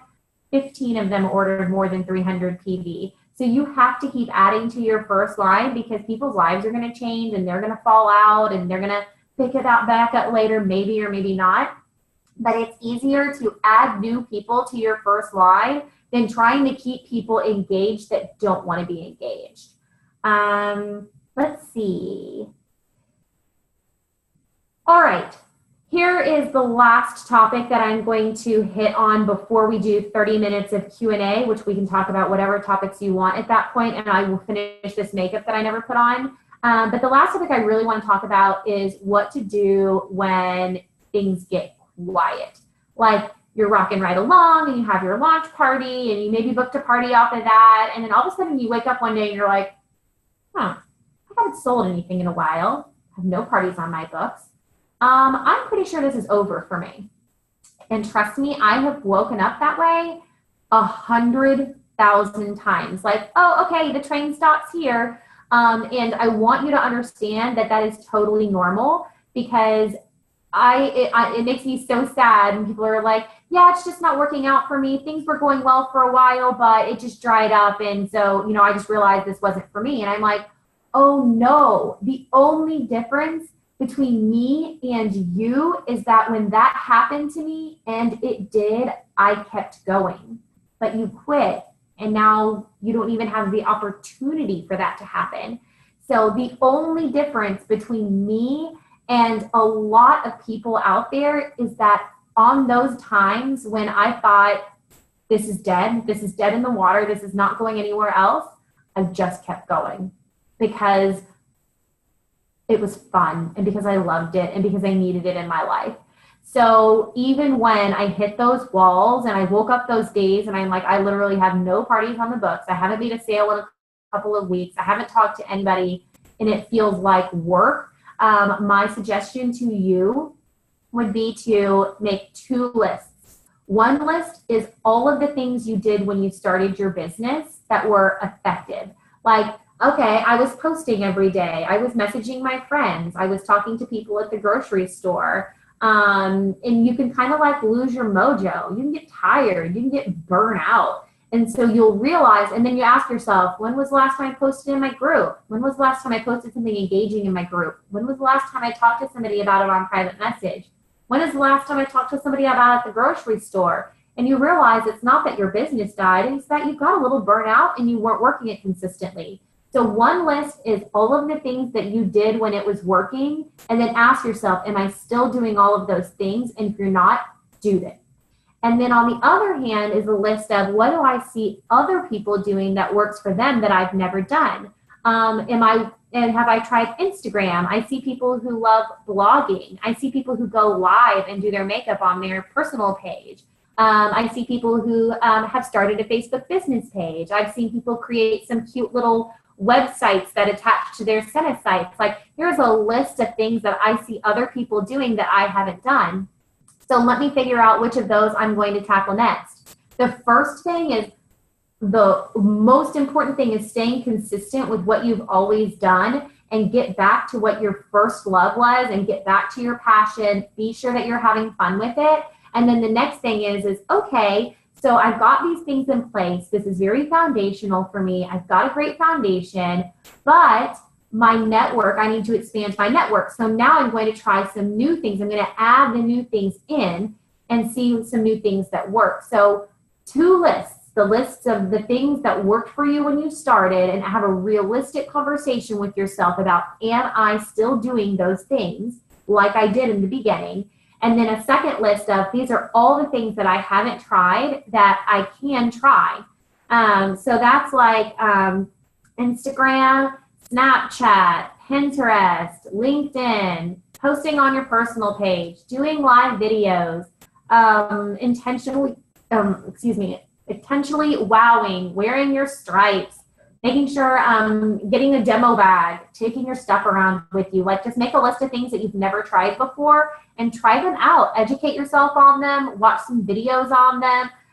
Don't just slap it together and then when it doesn't work, be like, oh, well, that doesn't work. Well, maybe it does work. You just didn't really educate yourself on how to do that. There is a really good Instagram video in my group. I hired somebody named Kim Davis to do an Instagram training with us. She has hit at that point had hit Duchess only using Instagram. That was her only method of sharing with her people. So she did a great training. I paid her to do a training for us on Instagram. So again, the list of the things that you did at the beginning, make sure you're still doing all of that, but then make a list of new things that you can do and try to build your network, get out of your comfort zone. On videos. Videos are kind of important because it's really, really hard to communicate the magic of lip sense without like, doing all the things. And it does not build credibility for you to be posting videos of other people. So do it. My 2 biggest tips on doing videos is if you are, well, there's 2 types. There are people who it's like easier for them to pre-record a video so that way if there's a major flub, they can just trash it and do it again. And then there are people who feel like live is more comfortable for them. Do both.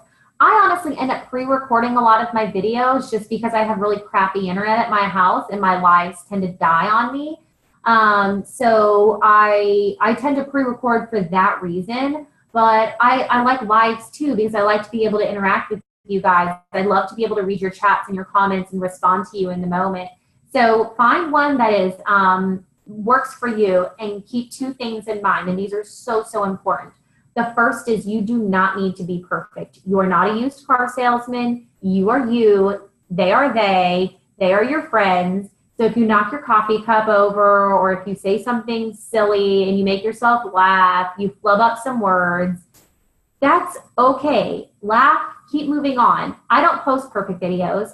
If my threshold for posting a video is pretty low, to be honest with you. If I think that people are going to watch the video, even if I totally screw it up or say something silly or my daughter crashes it and wipes a booger on me or whatever, I just move on. I still post the video. I do not reshoot videos unless something insane happens, like I drop my phone on the floor, and it totally screws the whole thing up. That's the only reason I redo videos. So be graceful with yourself, be totally yourself. Don't try to be a marketing or salesperson. Know what you're going to say, but don't script it out. And then the second thing is, I think when we feel like, especially when we go live, like the whole world is watching me, when in reality, it's probably just going to be like 4 of your close friends that are looking at it. And that's okay too. And then maybe people come back and view it afterwards. But if you have 800 friends on your friends list and you feel like the moment you go live, 800 people are watching you, you don't need to feel like that. Honestly, treat it like you're talking to your best friend, because your best friend and your mom and your cousin are probably the only ones that are watching live right then anyways. So don't worry about it. Like when I am talking to you guys on videos, I am talking to y'all like y'all are my best friends, because y'all are my best friends. At any moment, if I'm on a video and I'm talking to somebody, they are my best friend. And it just takes a lot of the pressure off. You don't have to be perfect. All right. Heather, usually I only have 1 to 2 people. I always prep my girls in advance, especially when I'm doing like a hostess party or a launch party, that they may not have anybody tuned into the live video, because funny enough, our lives don't actually revolve around Facebook. So just because I chose to go live at 9:02 p.m. on Thursday night, that does not mean that that's a good time for everybody else. So I don't worry at all about the fact that I may not have anybody at all jump on my live videos. And if I have a girl doing a launch party, I tell her before she does her live video, you literally may not have a single person view this live video but me while you're doing the video. Don't worry about that. Just talk to yourself like you've got a few people out there, and then go back and tag people in the video. And you can actually copy a link to individual posts and you can send it to them via message. So like Whitney on my first line, she did a live video. I think I was like literally 1 of 2 people on that video. And I know that that's nerve wracking and you're like, eek. And she ended up doing like $1,000 in her launch party, because she sat there and tagged people in the video, sent it to them, followed up, and used the video just like a marketing tool. So don't worry if you go live and there's just like a couple people there. That's like no big deal, because you can tag people in it and then you can send it to them afterwards. Lots of training videos I do for you guys only have a couple people on them, but then they'll end up having, 50 or 60 comments on it, because people came back and watched it when it was convenient for them. Because Facebook only happens when it's convenient for me. Like I'm not going to stop what I'm doing and get on Facebook.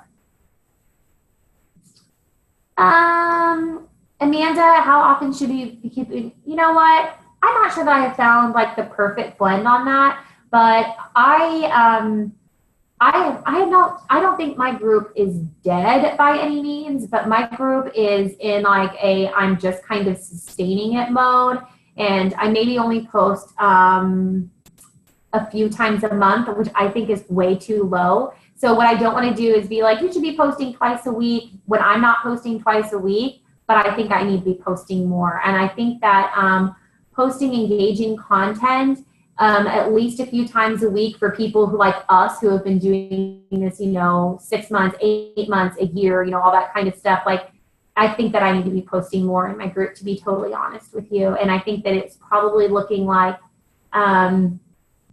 at least, I would say 3 to 5 times a week. And that out of those 5, maybe 1 to 2 of those are like about the business, sign up, buy this. And then the other 3 are Miracle Noodles, the new wand curler that I burnt myself with, the brush cleaner, things to keep people engaged and talking.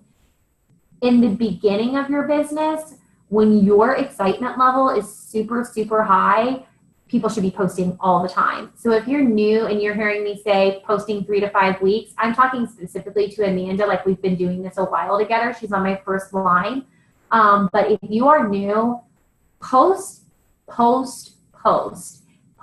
of excitement, post out of your genuine desire to share this product with people, post, go live all the time. But, when you're moving further down the road and your strategy is changing a little bit, then you definitely want to, keep that going. And Amanda, I'm actually going to tell you a little story about one of my crown princesses, Melissa Buckingham. So Melissa Buckingham is the one that signed up. I paid her in LipSense to train my daughter how to swim. And my daughter is a little fish. She's amazing, by the way. She's wonderful. But I was having a conversation with her, and her bar chart goes up every single month, up. And my bar chart is not doing that right now. I got hit hard by the summer months. I, maybe fell off the wagon, wasn't doing everything that I should have been doing to sponsor and keep putting people on my first line. And I was really analyzing. I'm like, what is it that Melissa is doing differently that I'm not? Why is her business growing every month and mine isn't? And the answer to that is she is still doing the exact same things that she did on day one. She posts to her group every single day. She posts selfies on Instagram every single day. She shares them on her Facebook page every single day. She adds new people to her group every single day. She sponsors new people every single week pretty much. And she has never, ever changed her strategy. So for me, I was posting a lot in the beginning, and then I started getting busy sponsoring and, and having a team and doing trainings and dealing with my life and blah, blah, blah. And so I kind of made excuses for myself, like, oh, well, I'm just going to keep this group alive. My business is doing really well right now, but now my business is shrinking, not at some big alarming rate or anything like that. But I can't really totally blame that on the summer months or the summer slump or whatever, because her bar chart, up, up, up, up, up, and mine's like, me. And when I look at the difference between the two of us, and I look at the difference in her activity, she never has changed her day one activity. She posts just like she did day one. And I think that we worry, like, maybe we're going to annoy the people that are in our group. Well, they're either going to buy from you or leave. And if they aren't going to buy from you and they leave, who cares? They're dead weight. Let them go. Find somebody new.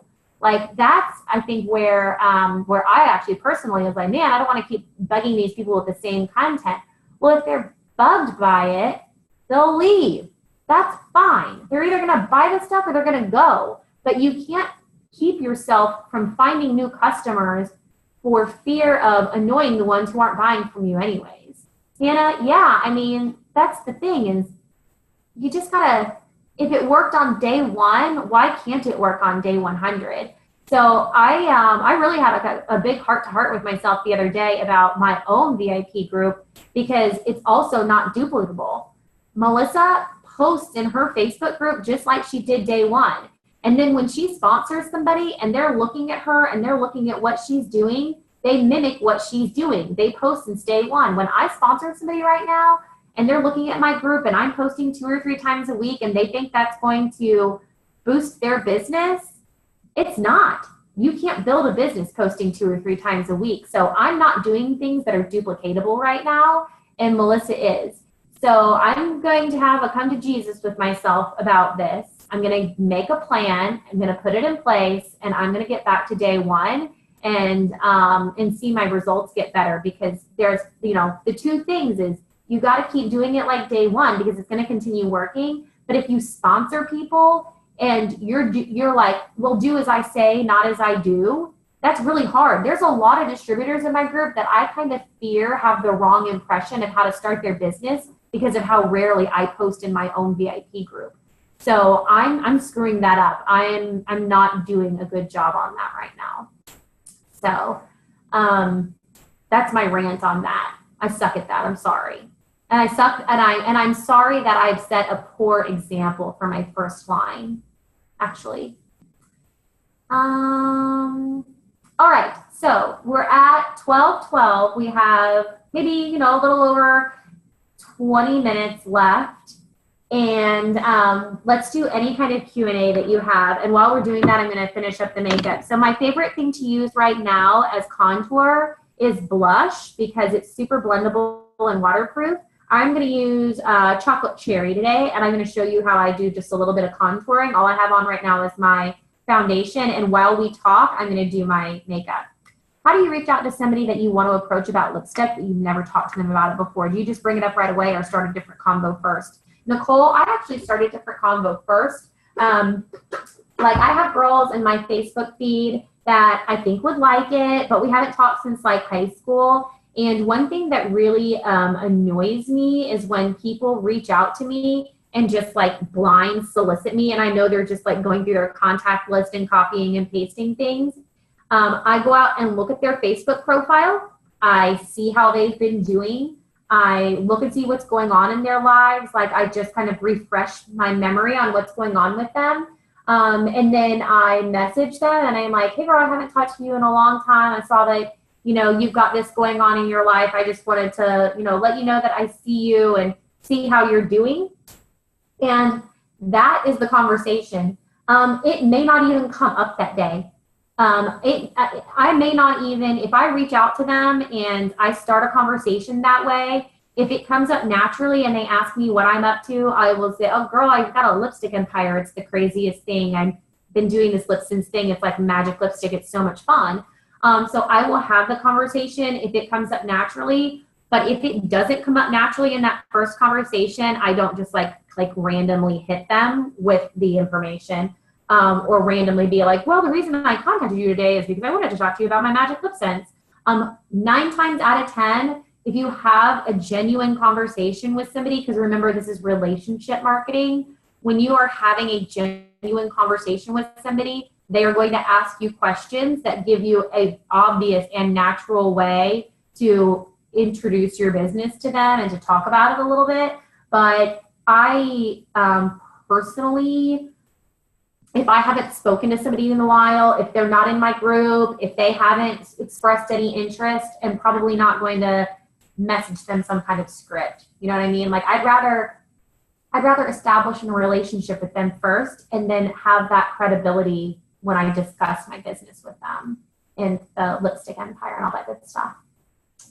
I'm not saying that there's actually, excuse me, I'm not even saying that this is pouty pink. I'm not saying that there's even like a right or wrong to that. I think that there are probably direct sellers out there who could sit down with a really well-crafted script and it's just a numbers game and they hit up 100 people and, you know, maybe 2 or 3 of them respond. But I would rather spend the time to talk to 10 people and have a genuine conversation with them than talk to 100 generically and then only walk away with 2 of them being people that I get to share my business with.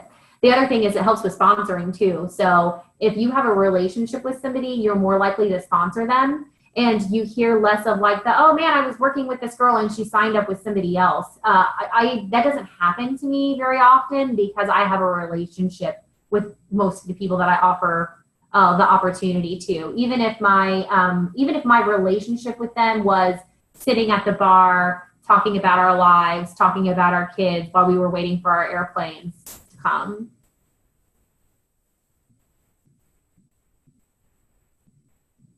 You feel like you're doing something wrong in recruiting. You've had at least 5 that showed interest but never committed even after follow through.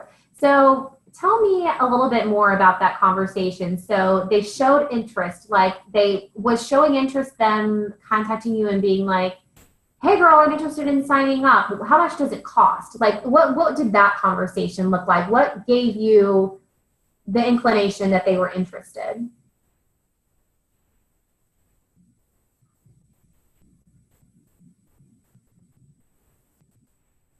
My internet may be a little slow. So what I'm going to say about this is I ask them a direct question. So a direct question being like, after they've shown interest and I say, oh, you know, the $55 and the 50% off, blah, blah, blah.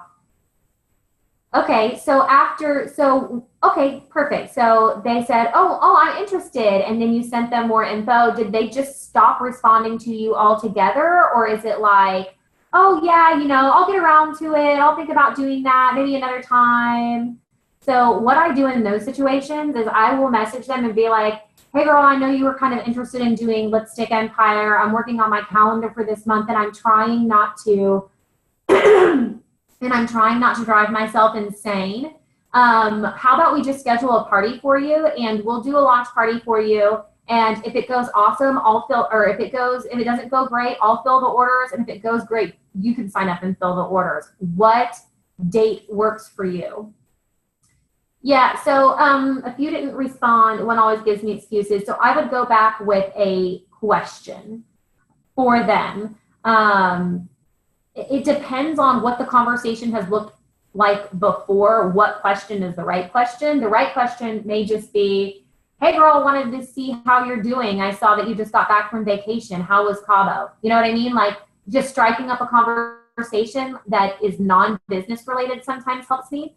But if it was where we left it was, yeah, I want to do that, but I can't this week because the kids have soccer and blah, blah, blah. Then I'll usually just go back to them and try to close them on doing a party with me. And I ask them a super direct question on that. Like, hey girl, I'm trying to work out my calendar. I don't want to put you off. Why don't we do it this next Thursday? How does that work for you? And just try to close them on a launch date. Okay. Hey, so that happens to me too. So for the 40 people that I have signed up, I have probably had sponsoring conversations with 200. You know what I mean? So that's going to happen sometimes. But the best way to get them from interested to signed up is to ask them for a date to do a super easy launch party and to get started. Like, oh, girl, well, I can just bring my makeup over to your house. What day is good for you? I'm trying to work out my calendar. I can get a babysitter next Thursday. Let's do next Thursday. You know what I mean? Like, just try to get it on their calendar. If they've stopped responding altogether and it's been a little while, I might message them, look at their personal profile, and reach out and have another relationship conversation with them, and then try to get them back on board that way. What else y'all got for me? Oh, yeah, Melissa, yes. Like, oh, and here's my phone number, and you can contact me, and we can text if you like to text.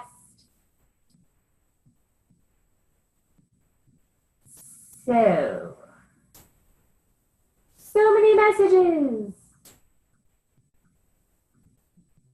Okay. What else do y'all have? How would you sponsor a long distance person? Oh, that's funny. So most of my team is long distance. So I do Facebook parties for them, and I launch them on Facebook. And I am in a position where I can mail them some of my inventory. So if they want to do a home party and I know them well and I am confident they are not going to not return my stuff to me, I'll send them, 10 or 12 colors to do an in-home party with if they want to. And I will basically kind of give them the format, let them know how to do it. I'll tag them in a video of how I do my in-person demos, and I will send them the stuff. If you are not in a place in your business where you can send people inventory, they can absolutely do a home demo launch party without inventory. That's no big deal. Just help them do a Facebook party. I mean, like, the Facebook party for me, for the long distance girls, is the way to go. But if they want to do an in-home demo, tag them in a demo video, encourage them to have some testers on hand, disposable wands, and to only share colors that they can order from back office. So, I mean, there's only a few colors. I don't know, there's maybe like one color you can't order right now. So they can pretty much share everything that's in the permanent lineup. 7 or 3 day parties working better for you. Amanda, I've condensed mine down. So I'm doing a 3-day party now when I do parties for other people and for launches.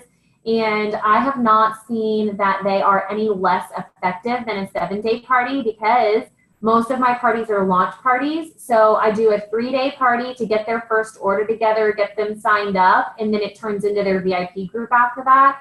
So for the initial party, I've got mine condensed down to about 3 days right now. Angie, trying to sign up a lady in Puerto Rico. Yeah, I don't really see anything different for me of signing somebody up in Puerto Rico versus Minnesota versus Houston. Well, not Houston. Houston is floating away at the moment. But like sponsoring somebody who's not local to me. Although I might search some of the bigger groups for Puerto Rico and then look and see if there's any, maybe shipping takes longer there, like any kind of information like that might be useful. Let's see. Let me make sure I didn't miss any questions. Okay. There was several in the chat all at once, and I wanted to make sure I didn't miss any before I moved on to the next one. Do you think it's possible to not post any pics or videos of yourself and have good sales, like through Strictly Conversation? How would you encourage someone to make those posts? No. I'm not going to say it's impossible to build a business without using pictures or videos of yourself, but I'm going to say it's going to be really hard. So the thing about relationship marketing is they have to not only have a relationship with you, they have to feel like you are credible. And I don't know how you establish credibility without showing people that you use and love the products. It's makeup. They need to see the makeup. And when you show the makeup on other people, it's like, okay, but why don't I see it on you? Are you just trying to sell me something? And I think that there is a, oh, just a reminder before people get off, be sure that you comment. Each person that comments in this chat is going to go into the drawing. So if you commented 5 times versus 1 time, it's just 1 entry per person who showed up today.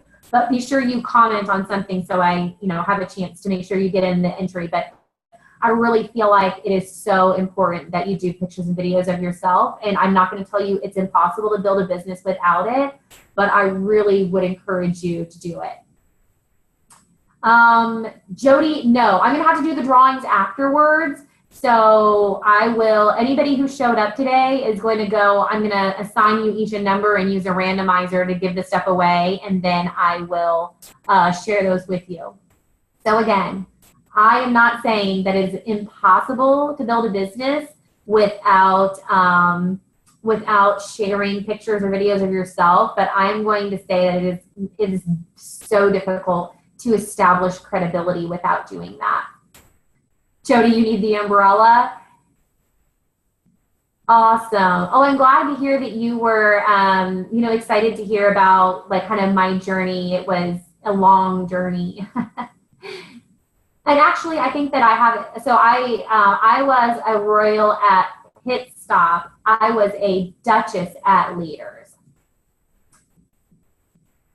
Heather, I kind of think anything is possible. So having 1 to 2 testers, I think that, while it's not necessarily ideal, I think you can totally do one with 1 or 2 testers. Have people come over, let them do stripes on their hand if they want to try it on their lips. And the thing to share with them is, hey, look, I'm not selling you a particular color today because I only have 2 to show you, but I'm selling you long-lasting liquid lip color technology. So I'm going to show you that this lip color works, and then we're going to get on my laptop and we can pick out your color and I'll order it for you.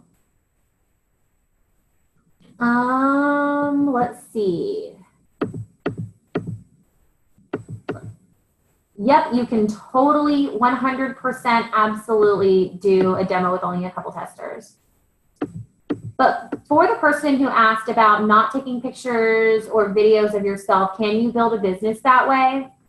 I'm going to challenge you on why you would not want to take pictures and videos of yourself, because I am telling you right now that you don't have to be any particular type of person to be successful in this business. You don't need to look any particular type of way. You don't need to be a girl that's going to be on the cover of Vogue magazine. I'm not. There are plenty of people who are successful in this business who never wanted to take a selfie, never wanted to be in the front of the camera.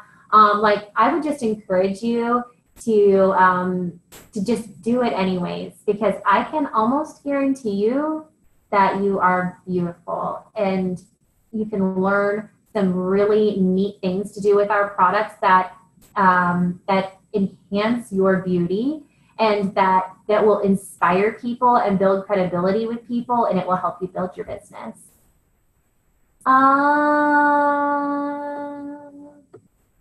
Thank you. I am so glad y'all were here. I love, love, love to share stuff. Okay, Rachel, good. Because my initial response was so kind of negative, and then I thought to myself, you know what? I don't want to discourage somebody from trying. I want to encourage them to give it 100%. But if they want to try and they will not do that, there is no harm in trying, okay? How would I encourage somebody who doesn't want to post selfies or videos? Yeah, I actually like to send out Jenny Buchanan's Selfie 101, because she starts out the video talking about how much she hates selfies and how narcissistic they seem and how uncomfortable she felt in them, and how she learned how to get past that and to use her pictures to build a business and to build credibility with her customers. So I love her video on that, just because she was a selfie hater herself, and she's amazing, and now she's the selfie queen, and it's the most ironic thing on the planet. let's see. I will totally look that up. Yeah, Jenny Buchanan selfie on, just type in Jenny Buchanan selfie on YouTube. It'll pop up. She just kind of refuses. Good idea, Heather. Oh, that's cute. What a fun thing where you like get everybody to post a selfie and compliment the person before. That is so sweet. I've done that in my group before and I loved it. It was the nicest thing. And yeah, so if you're wanting to encourage somebody who is kind of refusing to at this point, my biggest point on that is like, hey girl, it's going to be really difficult for you to build a business without posting you using the products, because it comes off as disingenuous to your customers. It feels like you're just trying to sell them something to make money, and you're not trying to share something with them that you love. It's almost impossible to convince somebody that you love something that you won't show yourself in. So maybe we tell her that. Maybe we let her know that it's almost impossible for people to receive the impression that you love something that you won't show your face in. Oh. Yeah, girl, exactly. Like, if you're going to sell clothes, you got to take pictures wearing the clothes, man. Yes, the products are amazing. You know what I mean? Like, covered up open sores the other day from having a bad pool experience.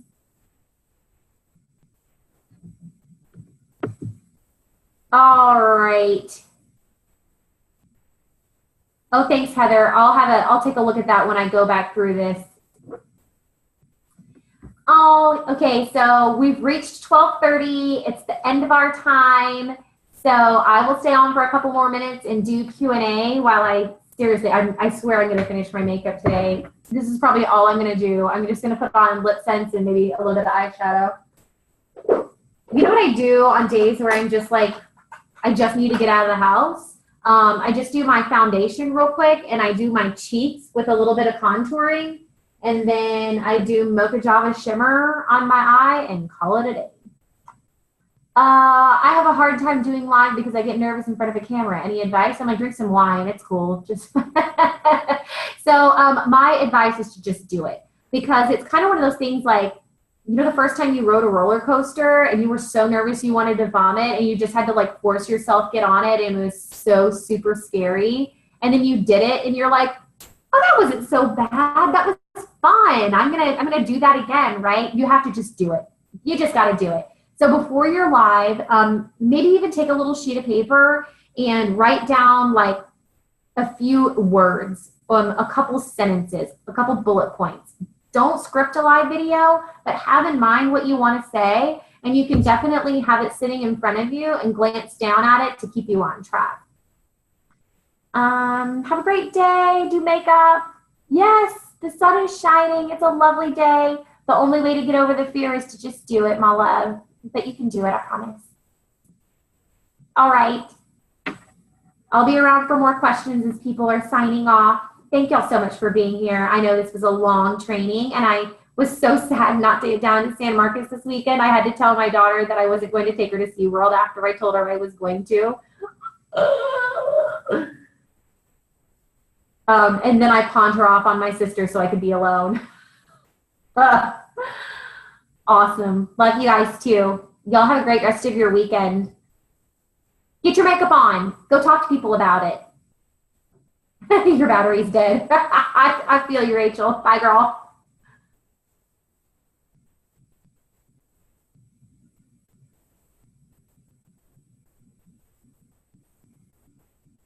Oh, and when I do my eye makeup, I take this and I like put it on here. And I actually don't use the wand applicator on my eyes mostly.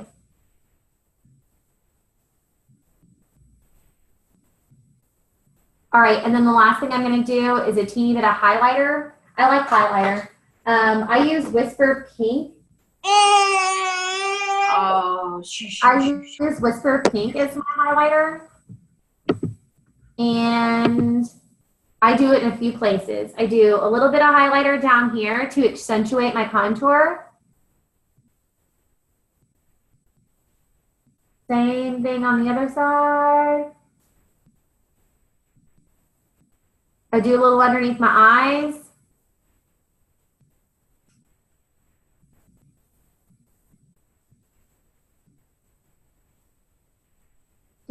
doot, doot, doot. And I just brush it all around here. And then I do a little on my forehead. 1, 2, 3, 1, 2, 1.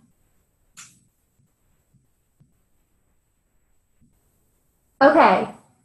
And then my absolute favorite trick, the pièce de résistance. I broke the blue part, but this is my eye illuminator. And I take the eye illuminator and I dab some on here. And I just wipe it across the very top of my cheekbone.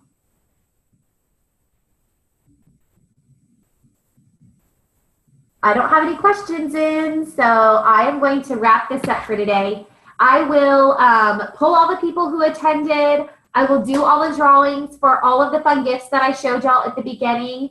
I will tag everybody in a post who won something. I can probably get you out of back office your address, but if I ping you for your address, make sure to respond to me and I will get your fun prizes out this week. It was my absolute pleasure. We will do this again soon. I thought this was fantastic. Bye, guys.